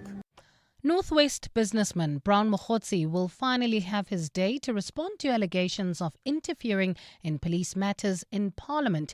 He is expected to appear before Parliament's ad hoc committee, which is probing allegations of corruption, tomorrow. The committee met today to discuss its witness list after it was granted another extension to the end of March. Mokhotsi's appearance follows several delays after he made demands for his security to be paid for by Parliament. Babalondenze has more. Brown Mokhotsi's evidence follows the testimony of forensic investigator Paul O'Sullivan. O'Sullivan and Mokhotsi had both made demands to Parliament to ensure their safety before agreeing to appear in person. Mokhotsi has now agreed to come before the committee to give evidence on his links to alleged crime kingpin Vusimuzi Matlala and the disbandment of the political killings task team. Evidence leader Norman Aronser. Honourable Chair, honourable members, as you can see, the name of Brown Mokhotsi is there. So he will be appearing in person tomorrow. Mokhotsi's appearance is expected to be followed by another O'Sullivan appearance on Thursday, but the committee expects to spend just a few more hours with him. Babalondense, Eyewitness News. The family of murdered e-hailing driver Isaac Satlat has confirmed his body is ready to be repatriated to Nigeria after successfully raising funds. The 22-year-old was killed 2 weeks ago during what would have been his been his last trip for that day. The murder was captured on his car's dash cam, with the footage sending shockwaves on social media platforms. Solomon Asham speaks on behalf of the Satlat family. The father has been unwell, but now he's getting a little bit better. I went to visit him the other day, and he's like the first time he's actually getting out of the house. So it's really encouraging, and we look forward to seeing not a long court process, but something that should end swiftly, just so the family could be able to bring closure. Police have arrested 6 suspects for their alleged involvement in the murder. 5 appeared before the Pretoria Magistrates Court today, but the case was postponed to early March after one of the accused was not brought to court. Asham says the family is still struggling to come to terms with their loss. In the next week or so, we should be able to have a definite date. This is when the body is going to be repatriated. And back home in Nigeria, we have a small team there who is actually facilitating the arrival of the body.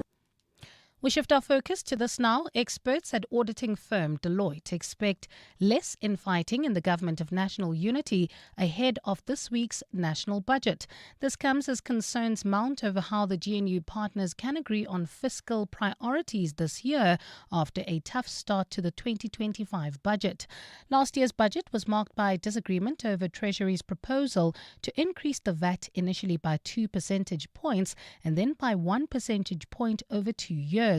Nogukanya Mtambo has more. Leader of Government and Public Services at Deloitte Africa, Greg Ramejo, says the medium-term budget policy statement in November was a sign of better times ahead, proving to be a milestone in a year marked by economic uncertainty. And the GNU, as much as it started wobbly with this issue around the budget 2025, they had to find each other. Now, I think that indeed they have found each other. Between the 2025 national budget and mini-budget, a number of initiatives were placed in the spotlight, including Operation Vulindlela, which is meant to accelerate the implementation of structural reforms and support economic recovery in key sectors. Ramejo says the question is no longer whether reform is happening, but whether the country can sustain the momentum required to turn early gains into lasting progress. The reforms in the fiscal strategy and so on, the fact that there's alignment on inflation, the fact that there has to be more direct expenditure around capital investment. Finance Minister Enoch Godongwana will deliver Budget 2026 on Wednesday.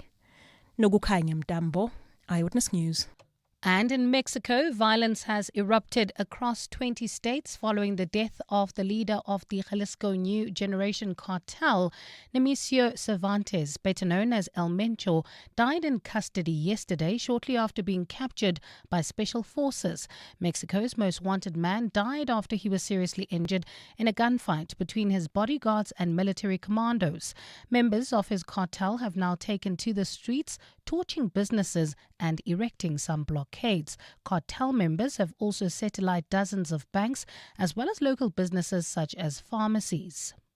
Gold is trading at $5,162.69 an ounce. The rand is at 16.03 to the dollar, 21.61 to the pound, 18.88 to the euro, and Brent crude oil is at $71.94 a barrel. Centurion heading into Pretoria, you can still expect about an hour delay. N14 northbound from the N1 Brakfontein interchange all the way to Jean Avenue due to roadworks. Driving through Sunwood Park, Boksburg, heading towards Brakpan, you can expect about a 20-minute delay on the N17 eastbound from Osborne Road to Carnival City, also due to roadworks. In your sport, the latest from the T20 World Cup Super 8 clash between the West Indies and Zimbabwe. Everton a historic double as Manchester United head to Merseyside. And UEFA suspend Gianluca Prestini after alleged racist abuse. A cloudy Tuesday in store for Gauteng tomorrow with isolated showers and thundershowers expected. Johannesburg drops to overnight lows of 16 degrees, peaking at 23. Pretoria 18 and 24 and Vereeniging 17 and a high of 23 degrees.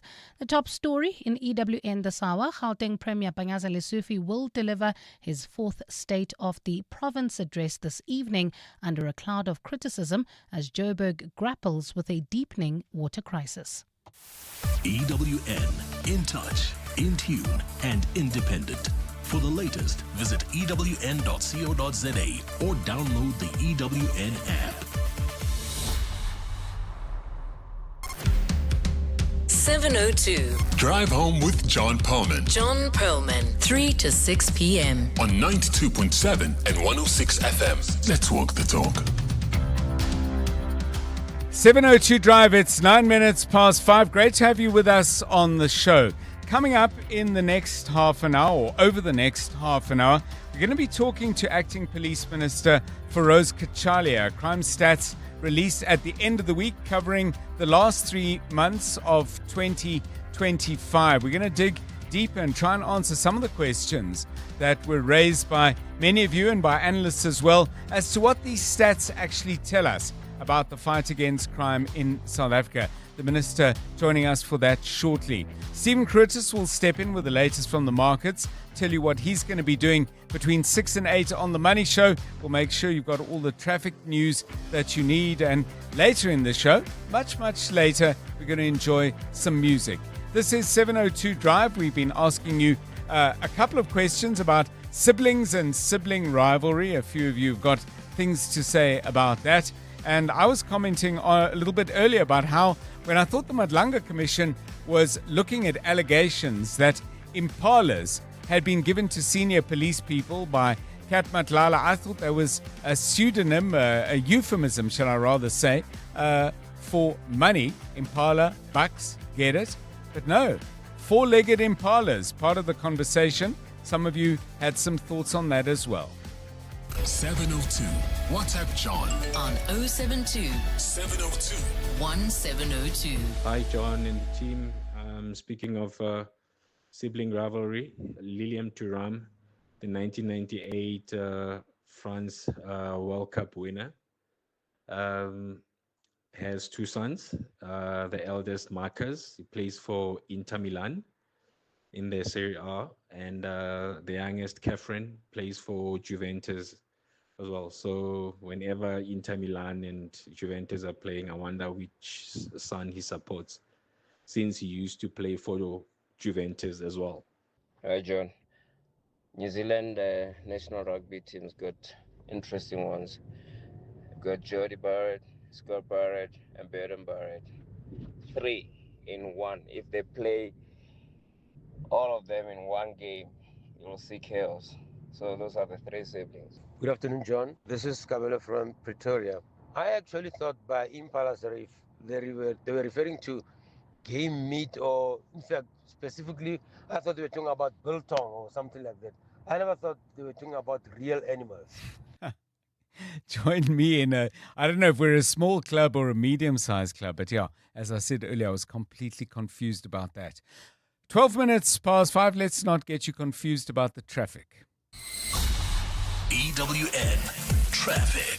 That's because Karabo Charlie is here, and EWN Traffic is brought to you by Outsurance. SMS out to 45142 now, and you could save on car insurance. If you don't, ask them for 500 Rand. Problems in Boksburg. Karabo has the detail.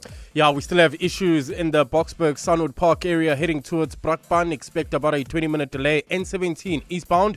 That's from Osborne Road all the way to Carnival City due to ongoing roadworks. Alexandra traveling towards Germiston. Also expect about a 20-minute delay on the N3 southbound from Marlborough Drive to Linksfield Road. Nazareth, several roads are restricted to traffic around the Expo Centre. This is ahead of the State of the Province address taking place today. Roads affected include the Golden Highway, Renshaw Road, as well as Nazareth Road. Lenasia, traffic sluggish. This is approaching the intersection of the R554 Nirvana Drive and the Golden Highway in Devland, heading into Lenasia. Eldorado Park area, traffic sluggish. N12 westbound from the N1 to Klipspruit Valley. In the capital, there's slow-moving traffic in Centurion. Expect about an hour delay still. This is on the N14 northbound from the N1 Prakfontein interchange all the way to Jean Avenue due to ongoing roadworks. And in Hermanstad, leaving the Pretoria CBD, bumper-to-bumper traffic on Eskiam Pahlele between WF Nkomo and the R80. If you come across any other traffic issues, kindly WhatsApp us on 072-702-1702. There's more EWN on air, online, and on the EWN app. February may be the month of love, but the job interview panel won't be feeling the love if you're late. Fortunately, the Outsurance pointsmen are here to ease the traffic congestion so you can get to the interview on time. With the Outsurance pointsmen on the roads for the past 20 years, we can all get where we need to be quickly and safely. With Outsurance, you really always get something out. In proud partnership with 702, show them some love online using #PointsmenLove. Licensed insurer and FSP. Driving the conversation on 702 Afternoon Drive with John Perlman. Powered by Telkom Business. Possible begins here. Clement Maniatella. Weekday mornings, 9 to 12. 9 to 12. Tutuzile Zuma has come out to confirm that she's one of the people that facilitated for some of these men to go to Russia, but she has explained that she was duped by someone else. In fact, she says she's gone to Russia to get the similar training as well. She just didn't know that by sending some of these men to Russia is going to mean that they're going to be deployed on the front lines. She's not telling the truth because the tickets which were bought to fly them to Russia were from the MKP's account. Tulani Mahlangu, who is the spokesperson for the families of the 17 South African men who are fighting with Russia in Ukraine. Clement Maniatella. 9 to 12 on 702. 702 Landers, we've got a special treat for you. Relebogile Mabucha is launching her second EP album, Still Me Live, and we're inviting you to join us. It's happening this Thursday, 26 February at 4:30 p.m. at Prime Media Place. We're on 15 Fredman Drive in Sandton. If you'd love to secure a seat to this exclusive, intimate event with our very own, simply send an email to contact@702.co.za. Amidst global uncertainty, Africa offers opportunities.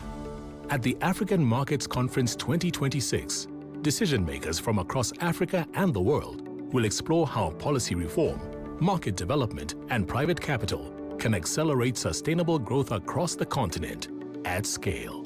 Learn more at standardbank.co.za/CIB. Standard Bank is an authorized FSP and registered credit provider. T's and C's apply. For Olwetu Ngumalo of Ozide Rentals and Custom Dressmaking, every stitch is a story. What's your Telkom business chapter? What made Telkom business stand out from all the rest was how fast everything was. And with voice calling and fiber from Telkom Business, she stitches together inquiries and sources fabric online without dropping a thread. Get unlimited VoIP 1 from 99 Rand per month and Stream Connect Fiber from 399 Rand per month. Call 10213 or click telkom.co.za. T's and C's apply. Telkom Business. Possible begins here. When the Mahindra Fusion Fest 2026, powered by 702, brings you Z, Focalistic, Dali Wonga, Zoe Mudicha, and more. Fashion, art, and music will take center stage. And so can you by playing the daily Mahindra Fusion Fest quiz on 702 for up to 10,000 Rand and 2 tickets to the fest. WhatsApp the keyword Mahindra to 072-702-1702 with your name and ID number. Every day this week from 1 p.m., 702 Afternoons with Rebogile Mabucha could call you back. The Mahindra Fusion Fest 2026, powered by 702. TCs and more on primemediaplus.com. You're with John Perlman on 702. Let's walk the talk. 17 minutes past 5. Let's focus our attention now on the crime situation in South Africa. In part, that was brought into a particular kind of focus at the end of last week with the launch of the latest crime stats. Those were for the final quarter of the year. The calendar year, that is. In other words, October, November, December of 2025. But as soon as the numbers come out, invariably, there are differing interpretations of what those numbers actually mean. To explore this, we're joined now by the Acting Minister of Police, Feroz Kachalia. Minister, welcome and thanks very much for giving us your time. Obviously, with certain crimes like murder, the numbers, I think, are a very accurate reflection of what's going on. But with other crimes, it's possible that there's more than one explanation. There could be certain crimes that are being underreported for a range of reasons we could go into. The other is that the criminal justice system as a whole is acting as a sufficient deterrent to criminal activity. How do you know which it is when you look at a particular trend? Good evening, John, and good evening to your listeners. Look, these figures are reliable because they are in accordance with standards set by the Statistician General. They are released in accordance with guidelines established by his office. But you're raising all the right questions about how these statistics can be interpreted. I raised such issues as well when I presented them. So first of all, I think that the stats on murder over the last 2 years, the fact that they are declining, is a good sign because it's well established that that is an objective indication of crime trends. In the early years of the transition, we also experienced a decline in the murder rate, and that was a good indicator. With respect to other forms of violent crime, the picture's actually mixed. Overall, there appears to be a trend downwards when one looks at the country as a whole. But when one looks more carefully, station by station, then there are persistently high levels of violent crime in those, in what we call the priority stations. Right. Right. And then, of course, there are questions of causation that you are raising. What explains the trend? One explanation, I think, is that the high-intensity visibility operations that the police have conducted over the last 2 years has had some success, but, that may not be a full explanation. So, Minister, I mean, I suppose a two-part question. I mean, if you're going station by station and maybe, a couple of stations and looking at a district, you could say, for example, and there may well be incentives for police stations to try and displace crime in their area without necessarily solving it. And some may say that highly visible style of policing might either delay criminal activity or displace it. But it doesn't necessarily mean you catch criminals, prosecute them successfully and put them in jail. To what extent are the police trying to run their stats through the entire criminal justice system to get a better sense of what those stats actually mean? So I think you're right to point this out. We need to look at the performance of the criminal justice system, not just the police. The police may be arresting large numbers of people through these high visibility operations, which doesn't necessarily translate into deterrence. Yes. For that, you need good investigations, you need prosecutions, especially when it comes to a serious crime. To some extent, my feeling is that the stats are important, but we also need to recognize that, let's take the communities in the Western Cape. To have this conversation about whether crime is up or down is really of little consolation because large numbers of people continue to be killed in gang violence. Now, I also think, in response to the issue that you're raising, it is important to focus our efforts on the high priority stations. Yes. And I think that one of the areas I want to strengthen is the focus on the high priority stations, because I think we can in that way see further improvement. But you quite rightly point out that there's the risk then of displacement to other areas. There is a displacement risk, and therefore we've got to keep our eye on the ball, across the board. Minister, I mean, as we focus on priority stations. Minister, all of this obviously happening against the background of Parliament's ad hoc commission a committee looking into the issues raised by KZN Police Commissioner General Nhlanhla Mkhwanazi. And as I look up at my screen, the suspended Deputy National Commissioner General Shadrack Sabir is testifying before Justice Madlanga. I know that you're operating at a particular level, but I'm sure conversations and a sense of morale in the police force must be filtering upwards to you. Do you have any sense of what this is doing? I mean, it may well be that various officers are saying, well, now the rest of the country is getting to see what we already know. But I would have thought morale is a little precarious at the moment, particularly given that resources for the hard and dangerous job of policing are so tight.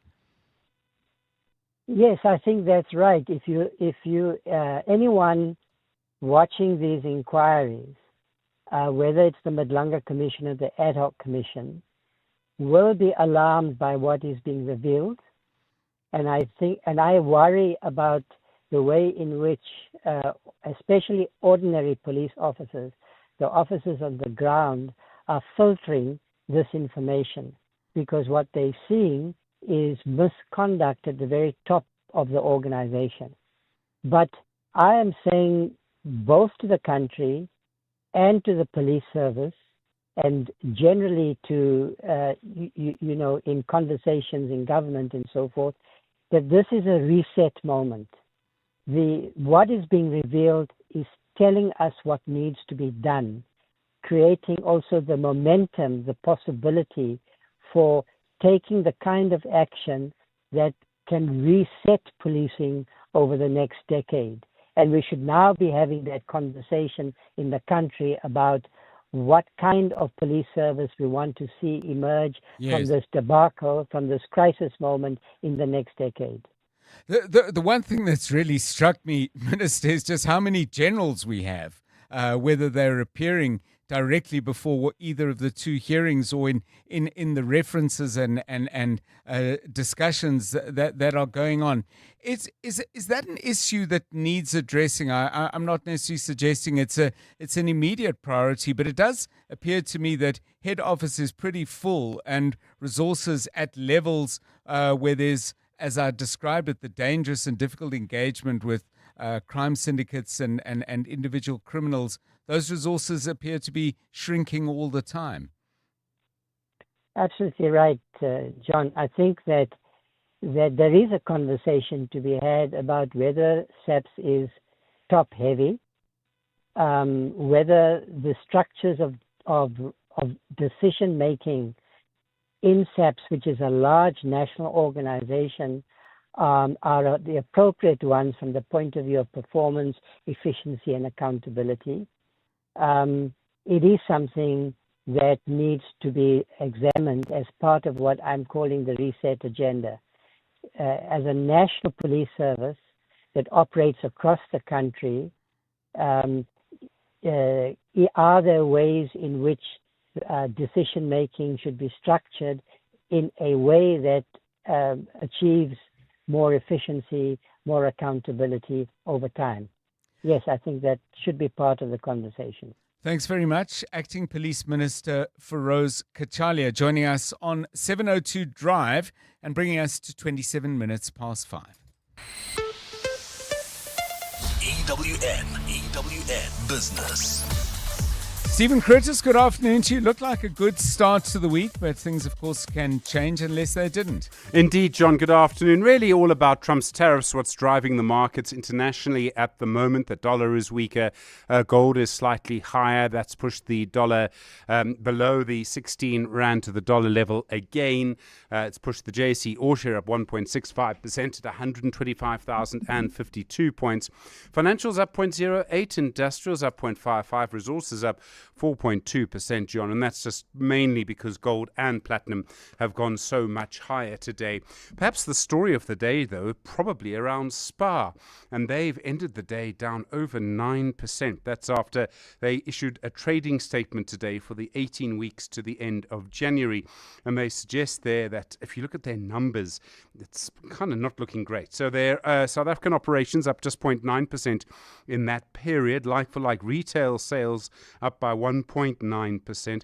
Wholesale turnover was up 2.1%, but gross profit margins were lower. And then the story of Angelo Swartz, now the outgoing CEO. It was announced on Friday that he'll be leaving. He was asked today in an investor call, why are you going? Or he came out and said, well, his family had been without him for quite some time because he'd been concentrating on Spa, and therefore he needed to spend some time with them. I don't know if that's reassuring investors or not. Mondi is down nearly 6%, 5.83%, and Dis-Chem down 1.87%. MTN also down 1.15%. Sasol ending the day down. Sasol reporting their headline earnings down by 34% to the end of December. Chemical prices are lower, but the real story for them is oil prices have been so much lower, and that's the main problem. Oil prices slightly higher today because of concerns about what's happening in Iran. We'll speak to the CEO at Sasol this evening, and specifically about the new destoning plant. It helps to increase the quality of coal that they're producing. Anglo Gold up 7.3%, Harmony up 5.7%, Implats up 5%, Pan-African Resources up 5% as well. Interesting that Wilson Bailey Homes Ofcom, the construction firm, up 4.39%, and the JSE itself up 3%. Their results out next week, I think it is. In the US, futures markets said that they would open lower, and they have. So the Dow Jones is down a full percent, 1.06%. NASDAQ is down 0.48%. The S&P 500 is down 0.42%. Really all about tariffs, I think, John, especially because of the uncertainty around what's going to happen. Also, you've got a whole lot of businesses that want a refund from the Trump administration. The tax you imposed was illegal, and that's probably going to weaken the dollar slightly. The gold price, $5,197.79 an ounce. Platinum, $2,164. 10 Brent crude, $72.31. The rand to the dollar, 15.99. To the euro, 18.88. To the British pound, 21.61. On the Money Show tonight, obviously the CEO at Sasol, Simon Baloyi. We'll talk about this case, which is all about houses being repossessed by banks and then sold for the amount of debt that's owed, not for the value of the house. Looking forward to that conversation.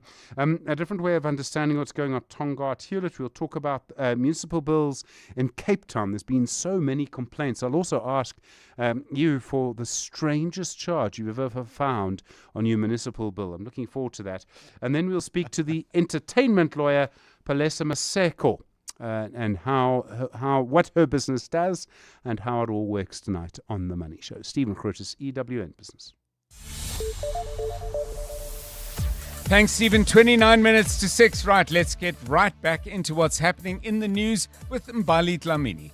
Thanks, John. Good afternoon. Opposition parties in Gauteng have criticized the pomp and ceremony of this year's State of the Province address, saying it's insensitive considering the socio-economic challenges faced by residents. Gauteng Premier Panyaza Lesufi will deliver the SOPA and officially open the provincial legislature for the year at 6 p.m.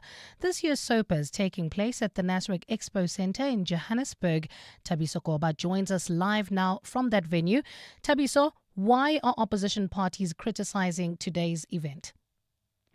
Well, Mbali, some of the Gauteng legislature members we've spoken to have described today's event as needlessly extravagant. At least 2 halls have been booked out at the Nasrec Expo Centre, with one being used as a dining area and the other as the main venue. Now, as we speak, Mbali, guest politicians and other dignitaries are making their way through the red carpet where they are greeted by a live marimba band. If you take your eyes into the main venue, a full orchestra band has been hired as today's entertainment. The DA's Gauteng leader, Solim Simanga, says this is not what government is about. We think that this whole state of the nation, state of the province, have really lost meaning. When Nelson Mandela started this, it was supposed to be about proper and real accountability. It's about really saying what you have done, what are you doing, and how you're taking the people forward. Meanwhile, Freedom Front Plus MPL Yako Mulder says the over-the-top pomp and ceremony feels insensitive when many Gauteng residents are struggling with water. Well, of course, it's always better to go to the people, taking parliament to the people, but we are of opinion that it's not necessary to spend this amount of money on a ceremony like this, while there are certain areas in Gauteng that's without water. So definitely the priorities is not right. At this stage, Mbali, the Gauteng government has not announced how much it has spent on this year's SOPA. Thabiso Goba, Eyewitness News, reporting live at the Nasrec Expo Center in Johannesburg. Well, we will continue to give you more updates from that State of the Province address, which kicks off at 6 p.m. More suspects have been arrested in connection with the Mpumalanga Department of Education multi-million rand tender scandal. Yesterday, the Hawks rounded up 27 suspects in Mpumalanga, Limpopo, Gauteng and the Western Cape. The arrests are in connection with a 113 million rand tender for repairs and maintenance at 21 schools in Mpumalanga. The group made its first appearance in court today. Ntantla Mabaso reports. The group accused include a list of former department officials, including a former acting head of department, chief financial officer, and directors. The accused sat quietly in the dock with their faces covered with face masks, shying away from the prying eye of the camera. Though defense lawyers opposed the media from filming, the court ruled otherwise. State prosecutor Prenisha Jagannath told the court that the other accused were added this morning. Your Worship, currently we have 33 accused before court. There are still 7 more to be added to the charge sheet, which will take place in the course of this week, and 3 more legal entities to be added. The group face fraud, theft, and money laundering charges and the contravention of Public Finance Management Act and Prevention and Combating of Corrupt Activity. Nhlanhla Mabaso, Eyewitness News, Mbombela in Mpumalanga. And US President Donald Trump has launched insults against the Supreme Court, calling a ruling it handed down limiting his trade tariffs dumb. Trump says the ruling actually gives him more powers. In a lengthy post on his Truth social media platform, Trump says Friday's court decision was ridiculous, dumb, and very intentionally divisive. But he claims without clear explanation that he can use licenses to do absolutely terrible things to foreign countries, especially those that have been ripping the US off for many decades. A cloudy Tuesday in store for Gauteng tomorrow, with isolated showers and thundershowers expected. Lows of between 16 and 18 degrees and highs of between 23 and 24. While driving through Parktown, Joburg CBD, there's still bumper-to-bumper traffic M1 southbound from Killarney Benz to the Crown interchange. There's also about a 20-minute delay driving through Alex. This is on the N3 southbound. This is from Marlborough Drive to Linksfield Road, and traveling through mainland Pretoria. Expect about a 30-minute delay on the N1 southbound between the N4 Proof Plus interchange and Rigel Avenue. The top stories in EWN. Opposition parties in Gauteng have criticized the pomp and ceremony of this year's State of the Province address, saying it's insensitive considering the socio-economic challenges faced by residents. 702 Afternoons with Relebohile Maboja, 1 to 3 p.m. As the children start to grow and the needs change, what are the conversations that the couple needs to revisit? Because obviously what you do for a newborn is not going to be the same as what you need to do when you have a child that's now crawling. Correct. As your kids grow and evolve, their needs will change and shift, and so will you as a couple. And that's where couples need to constantly or regularly check in with each other as the kids are going through their different developmental stages. You know, what is the priority now? How are we going to manage this? This is where I would like some more help from you, or where I need you to show up and support me, and vice versa. And not being afraid to say, you know what, we're not coping. We need help. Paula Quincy, relationship and life coach. 702 Afternoons with Relebohile Maboja. Let's walk the talk. Let's talk about space. Not any kind of space. A space that cares about people and productivity. A space that frees you up and anchors you down. That kind of space. A co-working space to build bigger and work better. From Wi-Fi to hot desks, private offices, collab hubs. It's the space you dreamed up. It exists. Whether you're solo or leading a team, this is the dream. Flexible workspace done properly. That's the space we're talking about. WeWork. Made for work, built for business. Pedal Power Association proudly supports the Cape Town Cycle Tour, and it's more than just a ride, as every entry helps change a life. Proceeds from the race are donated to communities in need, opening doors to education, work, and independence. And for every 20 cyclists who enter from Jozi, one bicycle is donated to a community in need. So when you pedal, you're not just riding for yourself, you're helping communities move forward. Go to CapetownCycleTour.com, proudly supported by Prime Media Cares. Let's hear from Chantal and Mel, owners of Jelly Body and Nail Studio, why it pays to switch to Outsurance Business Insurance. We were with our previous insurer for about 4 years, and when we decided to switch, it was actually a flawless process. It definitely pays to switch. For beauty salons, convenience stores, and all other businesses, get a quote today and see why it pays to switch to Outsurance Business Insurance. Visit outsurance.co.za or call 08600 60000 today. Licensed insurer and FSP. TCs and information online. 702. WhatsApp John on 072 702 1702. Hi, John. I'm hearing the minister saying resetting and talking about the guys on the ground. But what are they doing up to actually tell those guys on the ground that, listen, this is not how police are supposed to behave. This is not what police are supposed to do.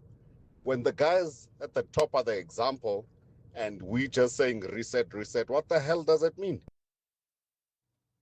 Yeah, it's very interesting. And as always, I mean, we got a very interesting response to a question I repeatedly ask, or regularly ask, shall I say. It's not repeated. As the Madlanga Commission unfolds, if there are people who are in the police out there and they have something to share about the way they're receiving all this information coming out at the committee and the commission. We got an excellent post last week, someone commenting on behalf of a family member who works in a very important forensic division of the police, crime scene forensics, if I'm not right. And he was saying, that family member was saying, there's no resources for us, and clearly there's lots of time and money for the kind of nonsense that's being uncovered by the commission and the committee. So please do keep those coming. And as I said, always keen to hear from people who are actually in the police themselves. 20 to 6. EWN Sport.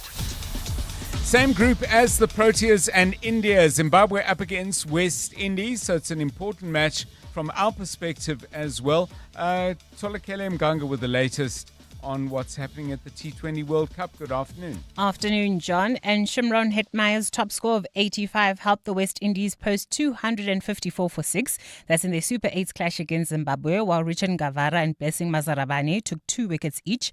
Zim are yet to get their response underway. For the Proteas, David Miller believes he's peaking at the right time after top scoring their 76-run win over India yesterday. He's South Africa's third highest scorer at the tournament with 146 runs from his 4 matches. In there, I've had a lot of not outs. People give me stick about all my not outs, but I think it's about giving myself a chance. You know, get into in the competition, into the game, assess the conditions really well, and then go from there. So, fortunately, it's worked out in the last couple of games, and I feel really confident in my role. I've been playing that role for a long time, so it's just making sure that I'm in the best possible space and just playing to according, my strengths. The women will look to seal a series win when they take on Pakistan in their second ODI on Wednesday. Sune Lusa's unbeaten 93 off 76 balls saw South Africa win the first game by 37 runs as she recorded the third half century of her last 6 innings. Just hard work. I think I didn't really took a holiday over December period, so just nailing down what I want to do, and it's all mindset. I think if you have a clear mind and you stay calm, more often than not, you're gonna do what you want to do. So. Yeah, I think it's just hard work and staying present, staying calm, and I know what the team needs and wants from me. Just really putting my head down and trying to graft and get those runs. Manchester United take on Everton tonight, knowing that a win will see them move back into the top 4 of the Premier League and keep alive their UEFA Champions League qualification hopes. The Red Devils remain unbeaten under Michael Carrick and are looking to stop the Toffees from achieving a first league double over them since the 2013-14 season. We're not getting too carried away now all of a sudden after a few weeks. I think it's we know where we're at. We're in a good position. I'd still like to be in a better position, mind you, but we're in a good position and we're positive. I think we should be. I think there's a lot of good things to take and look forward to really. But then again, it's up to us and putting it into play really. And it's possible. It's up to us to take the opportunity. And UEFA have suspended Gianluca Prestini from Benfica's Champions League second leg playoff against Real Madrid. That's after he was accused of racially abusing Vinicius Jr. Their disciplinary board are still investigating the incident and say the provisional one-match suspension is without prejudice to any ruling they may subsequently make following the conclusion of the ongoing investigation. At the same time, UK police are investigating racist abuse directed online at 4 Premier League footballers this past weekend. They include Chelsea's Wesley Fofana and Burnley's Hannibal Mejbri. The head of UK football policing has condemned what they term as abhorrent behaviour and vowed to do everything possible to identify those responsible and bring them to justice. Tola Gelimganga, Eyewitness News Sport. EWN Traffic. EWN Traffic at 17 minutes to 6 is brought to you by Outsurance. SMS the word out to 45142 now. And you could save on car insurance. If you don't, ask them for 500 Rand. That problem's all over Gauteng, eh? It's Menland's turn, I believe. Yeah, you can expect about a 30-minute delay. That's heading towards the Centurion area. Expect about a 30-minute delay in Menlyn. This is on the N1 southbound from the N4 Proof Plus interchange all the way to Rigel Avenue. Still in Tshwane, Centurion, expect about an hour delay.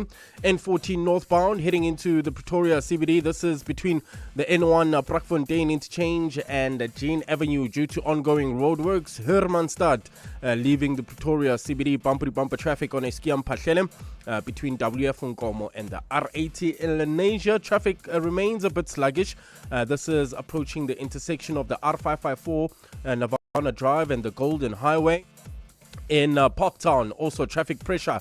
M1 southbound from Killarney Benz to the Crown interchange, while in Alex travelling towards Germiston, expect about a 20-minute delay. N3 southbound from Marlborough Drive to Linksfield Road, and driving through Sunwood Park, Boksburg, heading towards Brakpan.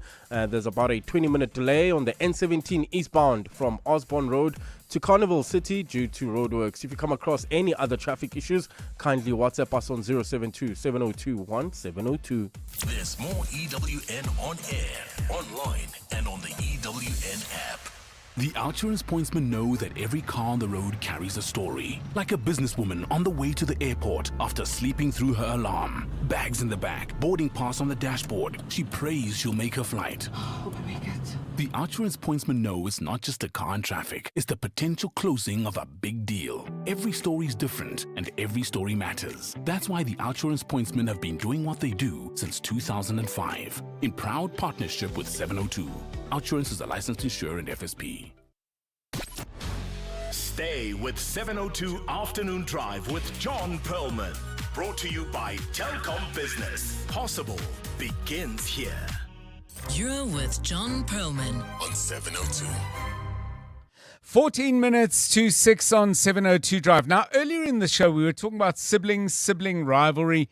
We ended up segueing into a conversation about wonderful siblings in sport. The Williams sisters came up. I think, if I may have forgotten to mention, the War Twins in Australian cricket. And on it went, the Ndungane brothers, twins again in South African rugby. So we thought we'd kind of keep it familial in our music feature today and talk about groups, bands, call them what you will, where it really is a family affair. So favorite musicians where everybody in the group is from the same family, or at least most of them. Give us your thoughts on that. Pick one for us. We thought we'd start off with what I think was a really wonderful group and a particularly good song, and they've still been active for a long, long time. Let's enjoy the Pointer Sisters, and while you enjoy Jump, you may be thinking of what song you would like to request. Send me a note on that on 072 702 1702.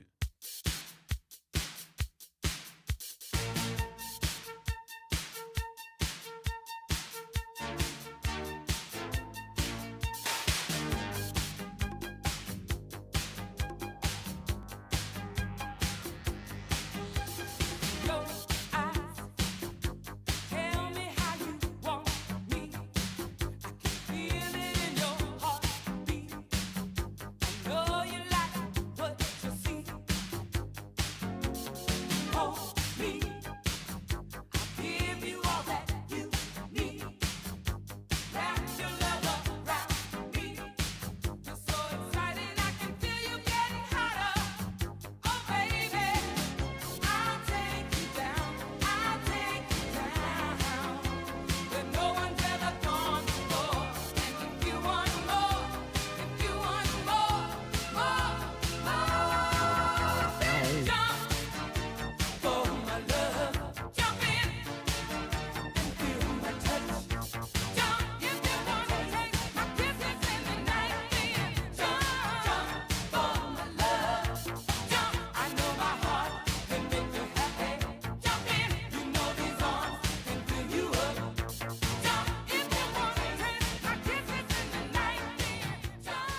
The Pointer Sisters from Oakland, California. There were 6 of them: Ruth, Issa, Sadako, June, Bonnie, and Anita.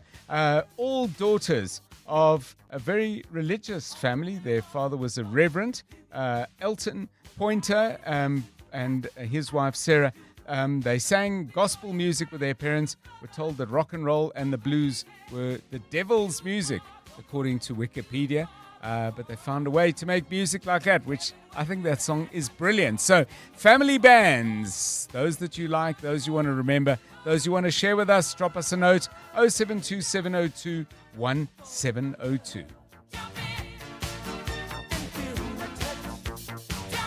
In the last 24 hours, this is what's happened in your world. School is meant to be a place where children feel safe and protected, but the hallways of Ridgevale Primary School echo the silent whispers of fear. Parents, the school governing body, and some teachers have described the environment as anxiety-inducing. This has challenged the trust that the school was once built on.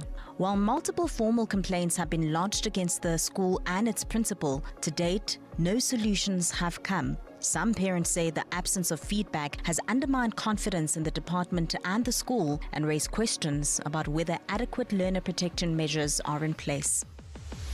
EWN, in touch, in tune, and independent.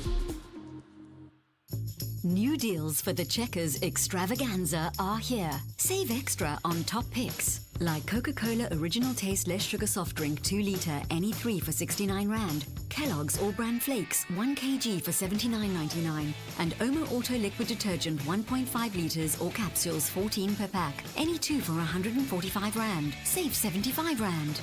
Valid until 1 March, only at Checkers, Checkers Hyper, or shop on 6060. Naked people always get dessert. Because naked people spend less money on insurance premiums, they've got more money for Malva pudding, or cheesecake, or both. With Naked, you can cover your car, home, and stuff in seconds. And because it's all online, it also costs less. Go to naked.insure now, get a car insurance quote in 90 seconds, and start treating yourself like naked people. Naked Financial Technology is an authorized FSP. Get naked. Meetings Africa is celebrating 20 years in 2026. Over the years, Meetings Africa has connected Africa to the world through a consistent showcase of Africa's diverse offering of services and products in the meetings, incentives, conferences, and exhibition sector. Join us at the Sandton Convention Center from the 23rd to 25th February 2026. Register at www.meetingsafrica.co.za. Brought to you by South African Tourism. 702 Drive with John Perlman was proudly brought to you by Telkom Business. Possible begins here. 702. WhatsApp John on 072 702 1702. Hi, John. Lucretia here. The group Kings of Leon are all family members. So if you can play anything from Kings of Leon, I'd appreciate it. Thanks. Bye. Hi, John and team. Good afternoon. Thanks for a great show. Play something about the Jackson 5s, man. The whole family or whatever. Have a good one. Cheers.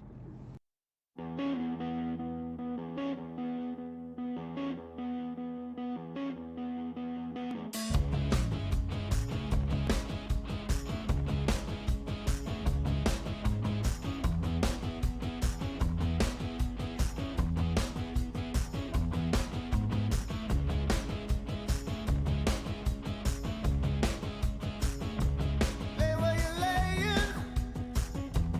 Don't make a sound.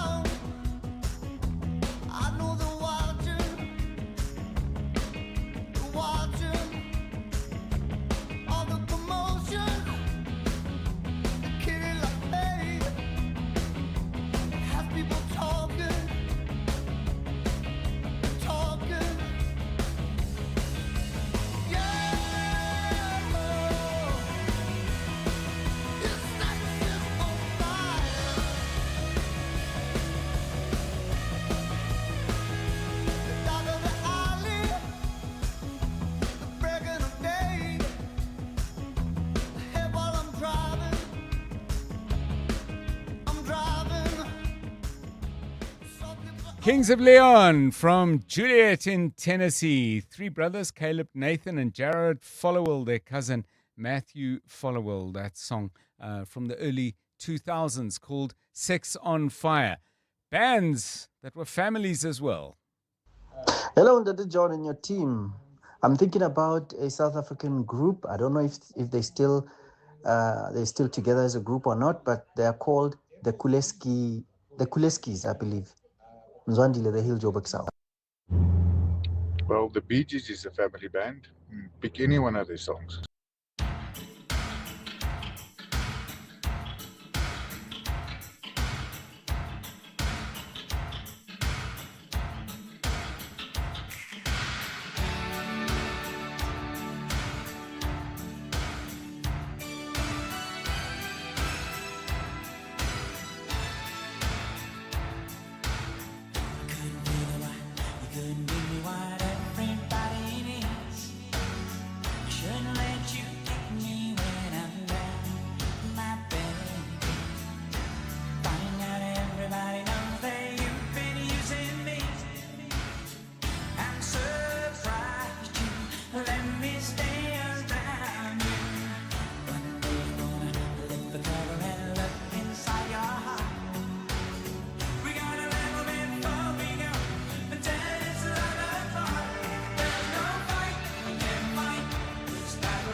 So many to choose from. The team chose a good one there. The Bee Gees. Barry, Robin, and Morris Gibb. Andy Gibb, the youngest brother, went off and did this thing on his own. By the way, people asked about the Kaleski. The band was called Kaleski, two brothers, Arnold and Ewald, I believe. I know they went on to do a lot of music production and really give people a start to follow the road that they did. I'm not too sure what they're up to right now. Quite a few people are asking for DeBarge. 7 members of the DeBarge family appeared in that group, and this is a DeBarge song that many of you will know.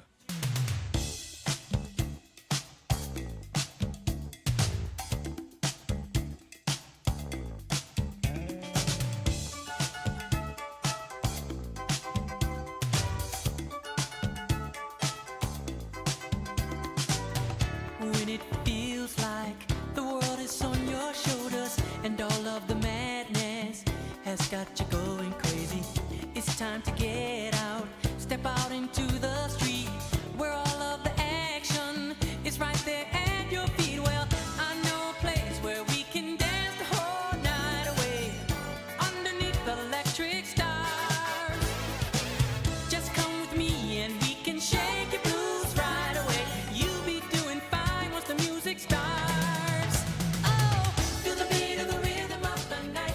Yeah, good one. Another good one there. We're coming up with good stuff with all this family music. Also from Detroit, not quite on the Motown label, but there was a subsidiary called Gordy Records, and you can feel the touch of Motown there. Lots and lots of DeBarges involved. Mark, James, L, Bunny, Randy.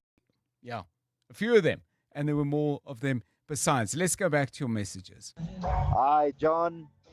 Don't forget South African group, Mark Alex. Oh, well, quick, baby, come and play. Oh, well, I don't know this game.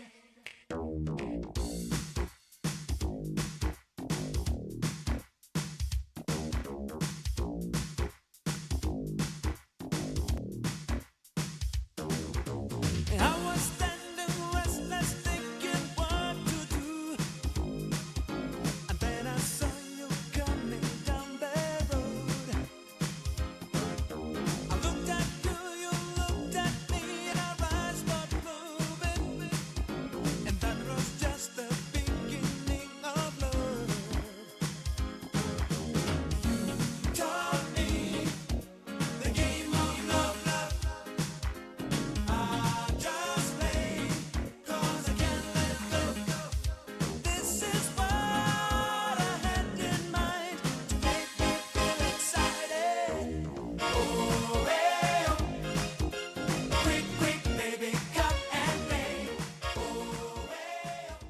Mark and Alex Rancelli. Mark, sadly, passing away in 2023, but not before they made some wonderful music that went number one in South Africa in 1989.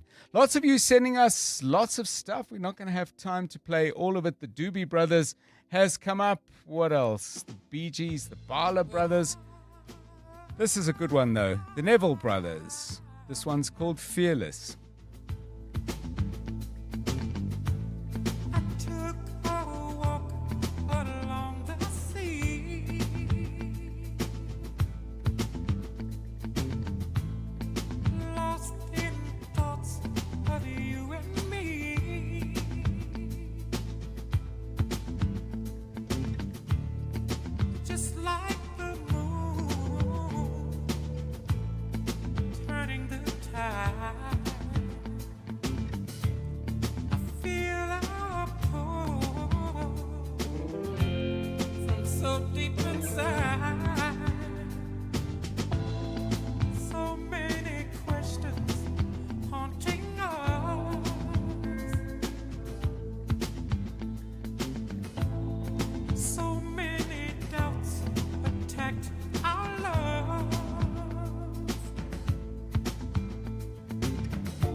The voice of Aaron Neville alongside Art, Charles, Cyril and Ivan, bringing us to an end of 702 Drive. I'm John Perlman. Have a great Monday. Good night.